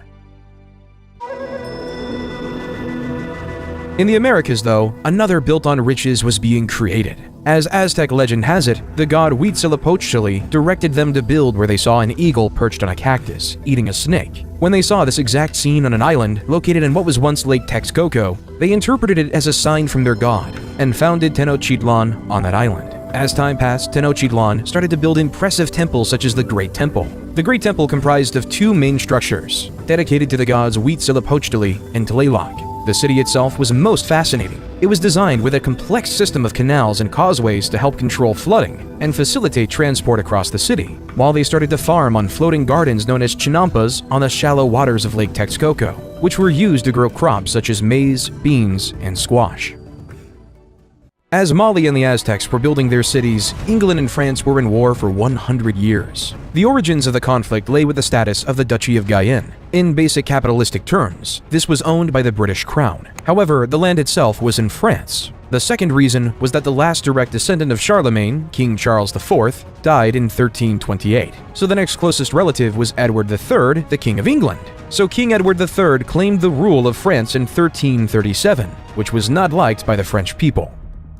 As the petty, erratic 100 Years' War raged on, the people of the world had to face a pandemic like no other, the bubonic plague. As the Italian poet Giovanni Boccaccio wrote, at the beginning of the malady, certain swellings either on the groin or under the armpits waxed to the bigness of a common apple, others to the size of an egg, some more and some less, and these the vulgar named plague boils. Historians believe this pandemic was spread by rats traveling through ships across Europe and merchants throughout the Silk Road. No matter how this plague was produced, around 75 to 200 million people died. With the death of so many people, especially the poor, landowners and nobles were required to allow farmers to keep more of the product they farmed, leading to more workers' rights. In China, though, a group of rebels known as the Red Turbans revolted against the Mongol rulers of China. The Red Turbans were led by a man named Zhu Yanzhong, born into a poor peasant family. Zhu built a strong following among the rebel forces, and eventually emerged as their leader. In 1368, Zhu declared himself emperor and established the Ming dynasty, marking the beginning of a new era in Chinese history. In 1428, at the age of 16, Joan left her home in the village of Domremy and traveled to the court of Charles VII, where she asked for permission to lead the French army against the English. At first, her request was met with skepticism and disbelief. Still, Joan persisted and eventually won the support of the French commanders. Joan's first major military victory came in the Siege of Orleans in 1429. She led the French troops in a series of daring attacks on the English forces, and she broke the siege and liberated the city. This victory boosted French morale and helped to turn the tide of the war in their favor. Over the next several months, Joan led the French army to victories against the English, including the Battle of Patay in June 1429. However, her success also made her enemies in the English and French court. In 1430, she was captured by the English and put on trial for heresy and witchcraft. Joan was subjected to a grueling trial. She was accused of various crimes, including dressing in men's clothing, practicing sorcery, and hearing voices. Despite the odds against her, Joan remained steadfast in her faith and her belief that she was carrying out God's will. In the end, Joan was found guilty and sentenced to death by burning at stake. She was executed on May 30th, 1431 at 19. Then, 20 years later, in the Battle of Castilian, Charles VII of France led a French army which defeated the English army, effectively ending English territorial claims in France.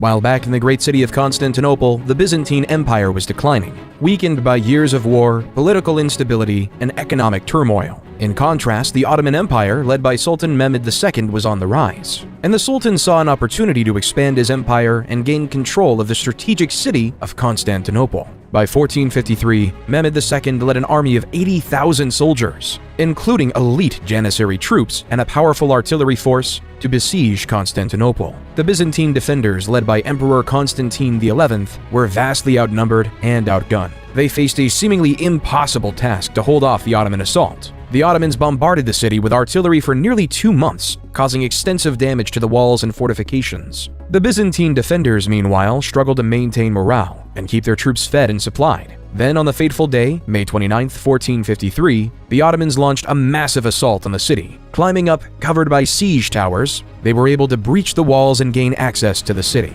Despite putting up a valiant defense, the Byzantine defenders were overwhelmed, and the Ottomans were able to storm the city and capture the capital, causing the Great Byzantine Empire to fall. In 1453, all paths no longer led to Rome, and all traces back to the Empire of Caesar were erased. It was replaced by the beginning of utter Ottoman domination in the region, ushering in a new era of Turkish power and influence in the Mediterranean. While the Byzantines might have been falling, the Russians were finally gaining their independence. At the time, the Mongol Empire was ruling over Russia, demanding that various Russian towns pay tribute or face the wrath of the Mongols. However, in 1472, Ivan the Great refused to pay such tribute. Over the next several years, he built up his military strength and was able to drive out the Mongol garrisons from various cities and towns throughout Russia. In 1480, the Mongols demanded that Ivan pay tribute or face military action, but after a tense standoff, they finally retreated. Ivan's victory was the beginning of a free Russia and the decline of the Mongolian Empire. Then in 1492, as Christopher Columbus sailed the ocean blue, the Europeans discovered the New World. Set initially on finding a path to India, instead he landed on an island in the Bahamas, which he aptly named San Salvador. When he and his crew set up camp, he met the Lucayans, skilled fishermen and farmers, who welcomed him and his crew and provided them with food and supplies. While back in Europe, a golden age of culture was upon us. In 1503, Leonardo da Vinci painted the Mona Lisa. Da Vinci's biographer, Walter Isaacson, says, "The Mona Lisa, to me, is the greatest emotional painting ever done. The way the smile flickers makes it a work of art and science because Leonardo understood optics, the muscles of the lips, and how light strikes the eye. All of it goes into making the Mona Lisa's smile so mysterious and elusive." In 1504, Michelangelo sculpted David. Michelangelo would say, "In every block of marble, I see a statue as plain as though it stood before me, shaped and perfect in attitude and action. I have only to hew away the rough walls that imprison the lovely apparition to reveal it to the other eyes as mine see it." While in 1506, Michelangelo was painting the magnificent painting of the Sistine Chapel. While in the political world, Niccolo Machiavelli is one of, if not the most influential, pieces of literature we have today. The Prince is a political manifesto that comments on the past civilizations we've heard about in this video. Machiavelli writes, "It is much safer to be feared than loved, because love is preserved by the link of obligation, which, owing to the baseness of men, is broken at every opportunity for their advantage. But fear preserves you by a dread of punishment which never fails." Think about the ordinary farmer. Think about the man who spends generations of their life farming, giving heavy taxes to a noble lord for doing nothing except protecting them. Why won't the farmers rebel? It's because they're afraid of what would happen without their leaders. Without the elites, the Huns or the Mongols can come to your farm and destroy you on their own. So you live in fear as to what might happen to you, leaving you to give your wheat to said leader. Martin Luther, though, didn't just report on the basics of human nature. Martin wanted to make a difference and was sick of the Catholic Church. At the time, the Catholic Church was selling indulgences, which were certificates that people could purchase to reduce the amount of time they would spend in purgatory after they died. Luther believed this practice was corrupt and went against the Bible's teachings, which emphasized the importance of repentance and faith over material wealth. In protest, he wrote a series of 95 theses, or arguments, challenging the Church's authority and calling for reform. On October 31st, 1517, Luther nailed his 95 theses to the door of the castle church in Wittenberg, which was a common way of announcing a public debate or discussion. Luther's 95 theses sparked a debate within the church and among European scholars and theologians. Some people agreed with his criticisms of the church, while others saw him as a heretic and a threat to the established order. The beginning of Protestantism was upon us.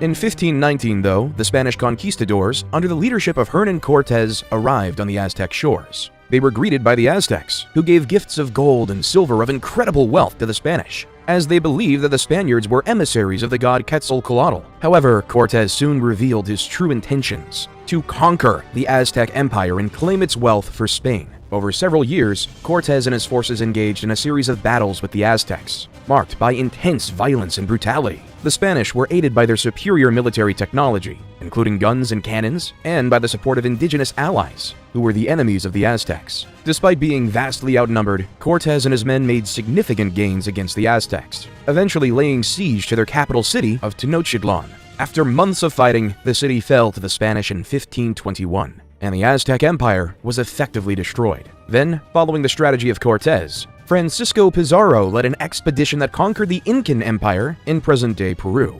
Though the violence was authoritarian, the biohazards were even more demanding. The Europeans, due to having survived illnesses such as the bubonic plague and smallpox, developed immunity to many of these diseases that they've, one way or another, spread to the native people, essentially over time, killing them off.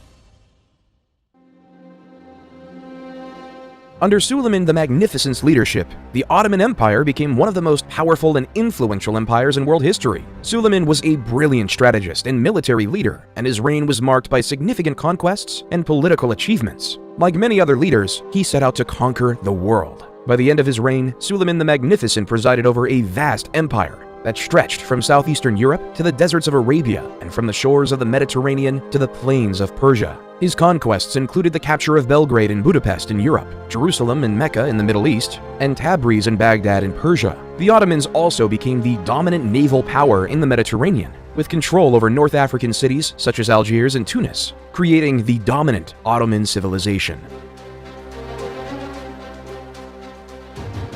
But yet, all things fall when one is in love, and the murder-happy King Henry had fallen in love with Anne Boleyn and was desperate to marry her. However, Catherine of Aragon was still alive, and the Catholic Church did not recognize divorce. Henry's solution was to break away from the Catholic Church and established the Church of England, with himself as the head. In 1534, Henry passed the Act of Supremacy, which declared that the king, not the Pope, was the supreme head of the Church of England, leaving the Catholic Church to be angry and excommunicate Henry VII, leaving a schism between the Church of England and the Catholic Church even today. Ivan the Terrible is now the ruler of Russia. In the early years of his reign, Ivan enjoyed significant success, launching military campaigns against neighboring kingdoms and expanding Russia's borders. He also oversaw the construction of magnificent public works, including St. Basil's Cathedral in Moscow. However, as Ivan grew older, he became increasingly paranoid and erratic. He launched a series of brutal purges and executions, targeting anyone he perceived as threatening his power. He also had a volatile temper, lashing out at advisors and nobles who dared to question his decisions. In 1560, Ivan suffered a devastating personal loss when his beloved wife Anastasia died. This event seems to have triggered a significant psychological breakdown, and Ivan became increasingly unstable and violent. He launched a series of bloody campaigns against his own people, including the notorious Oprichnina, a campaign of terror and repression that killed thousands of Russians and destroyed countless homes and families, truly deserving of the name Terrible. While Russia was going through that, England was on the rise with the start of the English Renaissance under the leadership of Queen Elizabeth I.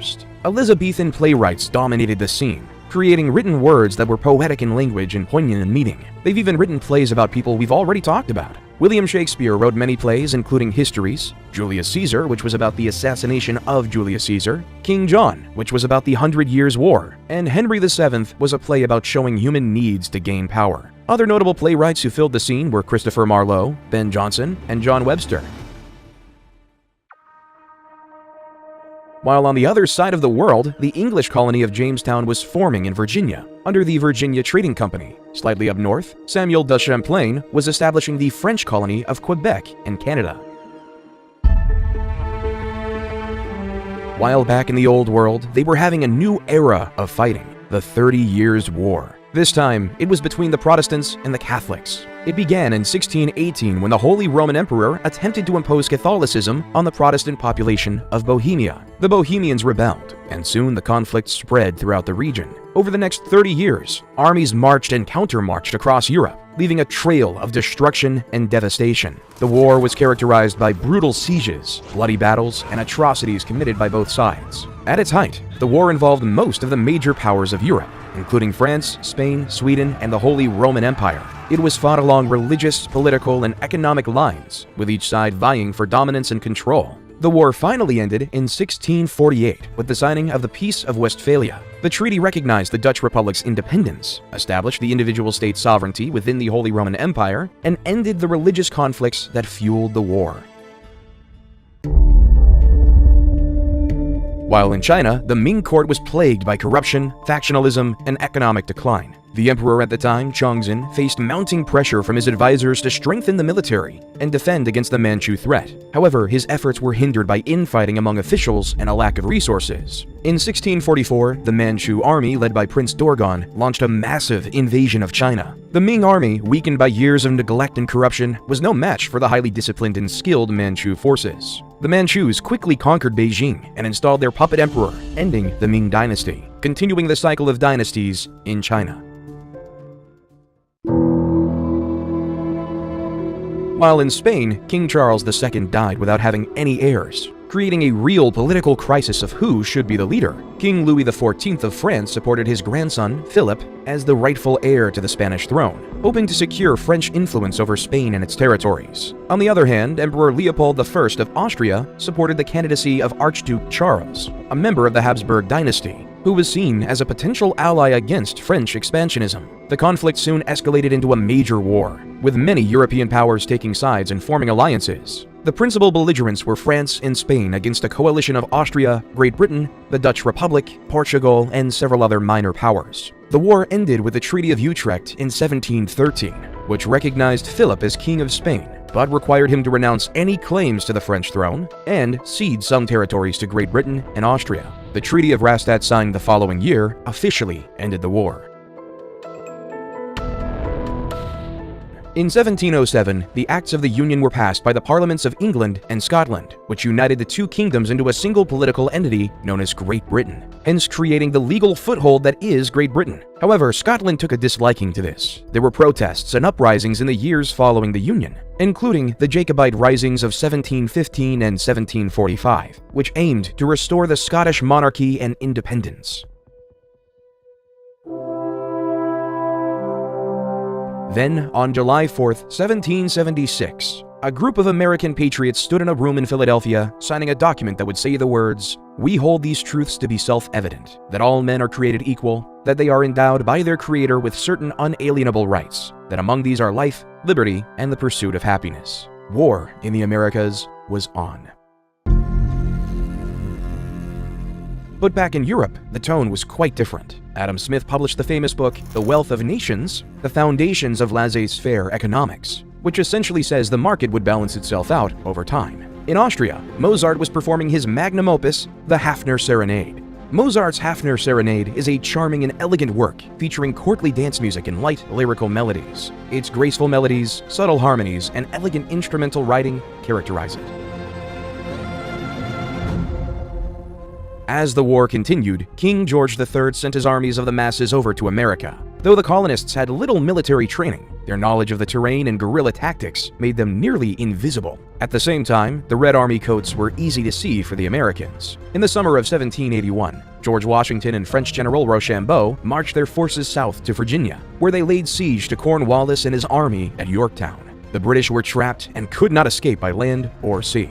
The siege dragged on for weeks. The American and French forces bombarded the British with artillery. They dug trenches to inch their way closer to the British defensive. The French Navy defeated the British Navy in a crucial naval battle off the coast of Virginia, cutting off Cornwallis's only escape route by sea. On October 14, 1781, the American and French forces launched a massive assault on the British defenses. The British fought valiantly, but were vastly outnumbered and outgunned, and they soon began to falter. On October 19th, Cornwallis surrendered his army to Washington, effectively ending the war. The victory at Yorktown was a decisive moment in the war, and it marked the end of British rule in America and the beginning of a new experiment. With America finally being free from the totally tyrannical grips of Britain, they had one issue. How were they going to lead? Were they going to make General George Washington their monarch? Therefore, democracy was chosen. However, Plato made a good point many years ago, that the common man was incapable and not wise enough to pick a better leader to lead them to success. So the American-founded Constitutional Convention came up with this idea of the Electoral College, where the common man would vote for a particular person who would then have a say in who could be president. So instead of the president being directly voted on by the people, they would vote on elites, who would then vote for the president directly. The French then noticed how well the American Revolution went. At the time, the French were ruled by King Louis XVI and his wife, Queen Marie Antoinette. As Queen Marie Antoinette told the peasants, "Let them eat cake," the people of France got together. They decided they wanted more say in how the country was run, and they formed a group called the National Assembly and started making new laws to give them more rights. One of the most famous events of the French Revolution was the storming of the Bastille. This was a prison that represented the king's power, and the people wanted to show that they were not afraid of him. They broke into the prison and freed the prisoners, which started a revolution throughout France. Many influential people lost their heads during the revolution, including King Louis XVI and his wife, Queen Marie Antoinette. The people were tired of being ruled by a king and queen who didn't care about them, and they wanted to create a new system where everyone would have a say. And the people of France voted in Maximilien Robespierre. In 1789, Robespierre was elected as a delegate to the Estates General, which was convened to address France's financial crisis. He quickly emerged as a leading voice in the National Assembly, advocating for the ordinary people's rights and opposing the aristocracy's power. As the revolution continued, though, Robespierre became increasingly radical in his views, advocating for the execution of King Louis XVI and the establishment of a republic.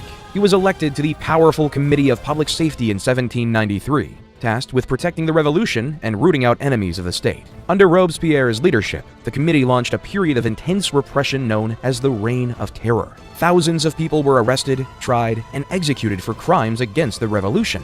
Robespierre became known as a ruthless and uncompromising figure. However, Robespierre's power began to wane as the people grew tired of the violence and the instability of the revolution. In 1794, he was arrested and imprisoned along with his closest allies. On July 28, 1794, Robespierre was taken to the guillotine and executed. The execution marked the end of the Reign of Terror and democracy for now in France. Instead, they moved to a directory. A directory is a government led by a 5-member executive council, known as the Directory, which was chosen by the Council of Elders. This legislative body was also part of the new government. The Directory was meant to serve as a moderating force, balancing the interests of the various factions that had emerged during the revolution. However, the Directory concept wasn't successful as well, so General Napoleon Bonaparte decided to overthrow the government and begin his conquests to take over the world. So off Napoleon went to conquer much of Europe. In 1805, Napoleon defeated a combined Austro-Russian army at the Battle of Austerlitz, solidifying his position as one of Europe's most powerful leaders. He then conquered much of the continent, including Spain, Portugal, and the Netherlands. In 1812, Napoleon invaded Russia with a massive army. Still, the campaign proved disastrous, and his forces were decimated by the harsh Russian winter. The defeat marked the beginning of Napoleon's downfall. In 1814, the European powers allied against Napoleon and invaded France, forcing him to abdicate his throne and go into exile on the island of Elba. However, he returned to France in 1815 in what became known as the 100 Days, and briefly regained power before being defeated by the British and Prussian armies at the Battle of Waterloo. While back in the Americas, Simón Bolívar was on his military campaigns to free Latin American countries from the grasp of the Spanish colonial rule. Bolívar began his military campaigns in Venezuela in 1810, where he led a successful uprising against the Spanish colonial authorities. He then moved on to Colombia, where he won a series of important victories against the Spanish, including the Battle of Boyacá in 1819, which secured the independence of Colombia. Bolívar then turned his attention to Ecuador and Peru, where he won a series of decisive battles that helped secure both countries' independence. He captured the city of Lima in 1824, effectively ending Spanish control of Peru. Bolívar's final military campaign was in Bolivia, where he led the fight for independence against the Spanish in 1825. Bolivia was named in honor of Bolívar, who played a critical role in its liberation. In 1848, two men had an idea that would spark debate worldwide. Karl Marx and Friedrich Engels wrote the book called The Communist Manifesto, which is a book about the idea of communism, where instead of a capitalistic system, where the nobles or bourgeois own everything and the workers and proletariats work for slave wages, instead, what if the proletariats owned the means of production and all worked together? As Marx and Engels would write, "Let the ruling classes tremble at a communistic revolution. The proletarians would have nothing to lose but their chains, and they have, and they'd to win. They would also write, the need for a constantly expanding market for its products chases the bourgeoisie over the whole surface of the globe. It must nestle everywhere, settle everywhere, establish connections everywhere.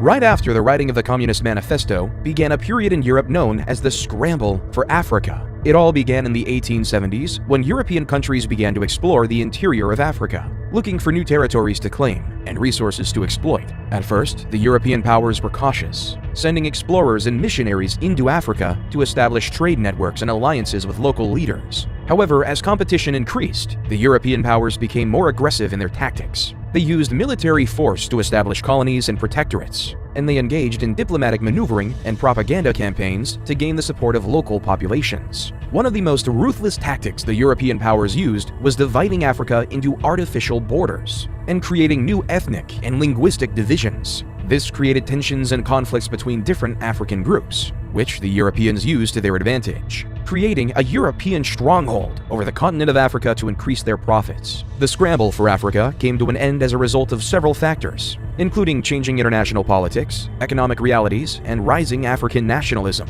One of the key factors that contributed to the end of the scramble for Africa was the changing balance of power in Europe. By the early 20th century, European powers were increasingly focused on competition with each other, particularly in Europe itself, and were less interested in acquiring new colonies in Africa. This was due in part to the growing tensions between European powers that would eventually lead to the outbreak of World War I in 1914. Because on June 28, 1914, a shot was heard around the world with the assassination of Archduke Franz Ferdinand. Franz Ferdinand was the heir to the throne of Austria-Hungary, and his assassination by a Serbian nationalist named Gavrilo Princip sparked a diplomatic crisis that quickly escalated into a global conflict. In the aftermath of the assassination, Austria-Hungary declared war on Serbia, triggering a complex web of alliances and treaties that drew other countries into the conflict. Germany, an ally of Austria-Hungary, declared war on Russia and France, while Great Britain, which had a treaty with Belgium, declared war on Germany. Within weeks, most of Europe was embroiled in a brutal and devastating conflict. In November 1918, after 4 years of brutal fighting, the Allied powers and the Central Powers agreed to an armistice, effectively bringing an end to the war and the demise of the Ottoman Empire. On November 11th, the armistice went into effect, and the guns fell silent across Europe. World War II. The peace was short-lived because a man named Adolf Hitler invaded Poland. Like Alexander the Great, Julius Caesar, Trajan, Attila the Hun, Genghis Khan, Napoleon Bonaparte, and Suleiman the Great, Adolf Hitler wanted to establish an empire for his nation and his people. Adolf had dreams of building an empire larger than anything that was ever created. He wanted to make the Roman Empire look like nothing. However, for the sake of the world, and especially those Hitler viewed as undesirable vermin, in April 1945, Soviet forces began a massive assault on Berlin. After weeks of intense fighting, the city fell on May 2nd, and German forces surrendered. Meanwhile, Allied forces were closing in from the west, and on May 7th, Germany signed an unconditional surrender, officially ending the war in Europe. A few months later, after the bombings of Nagasaki and Hiroshima, Japan surrendered as well, leaving the war to be over.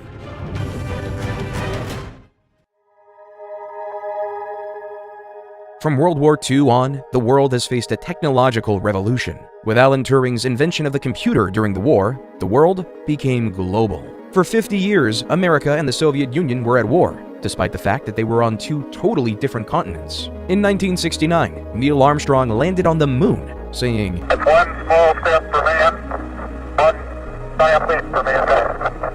As the years on the world has become increasingly smaller, computers have become more affordable. Cell phones changed the way we communicated with one another. Let's go back to the story of a man named Gilgamesh on his quest for immortality. At the end of the poem, Gilgamesh realizes, life, which you look for, you will never find. For when gods created man, they let death be his share, and life withheld in their own hands. The history of human civilizations is an incomplete book, constantly being updated. Some things will never change. However, humans will always die. Empires will always rise and fall. The masses will always clamor towards safety.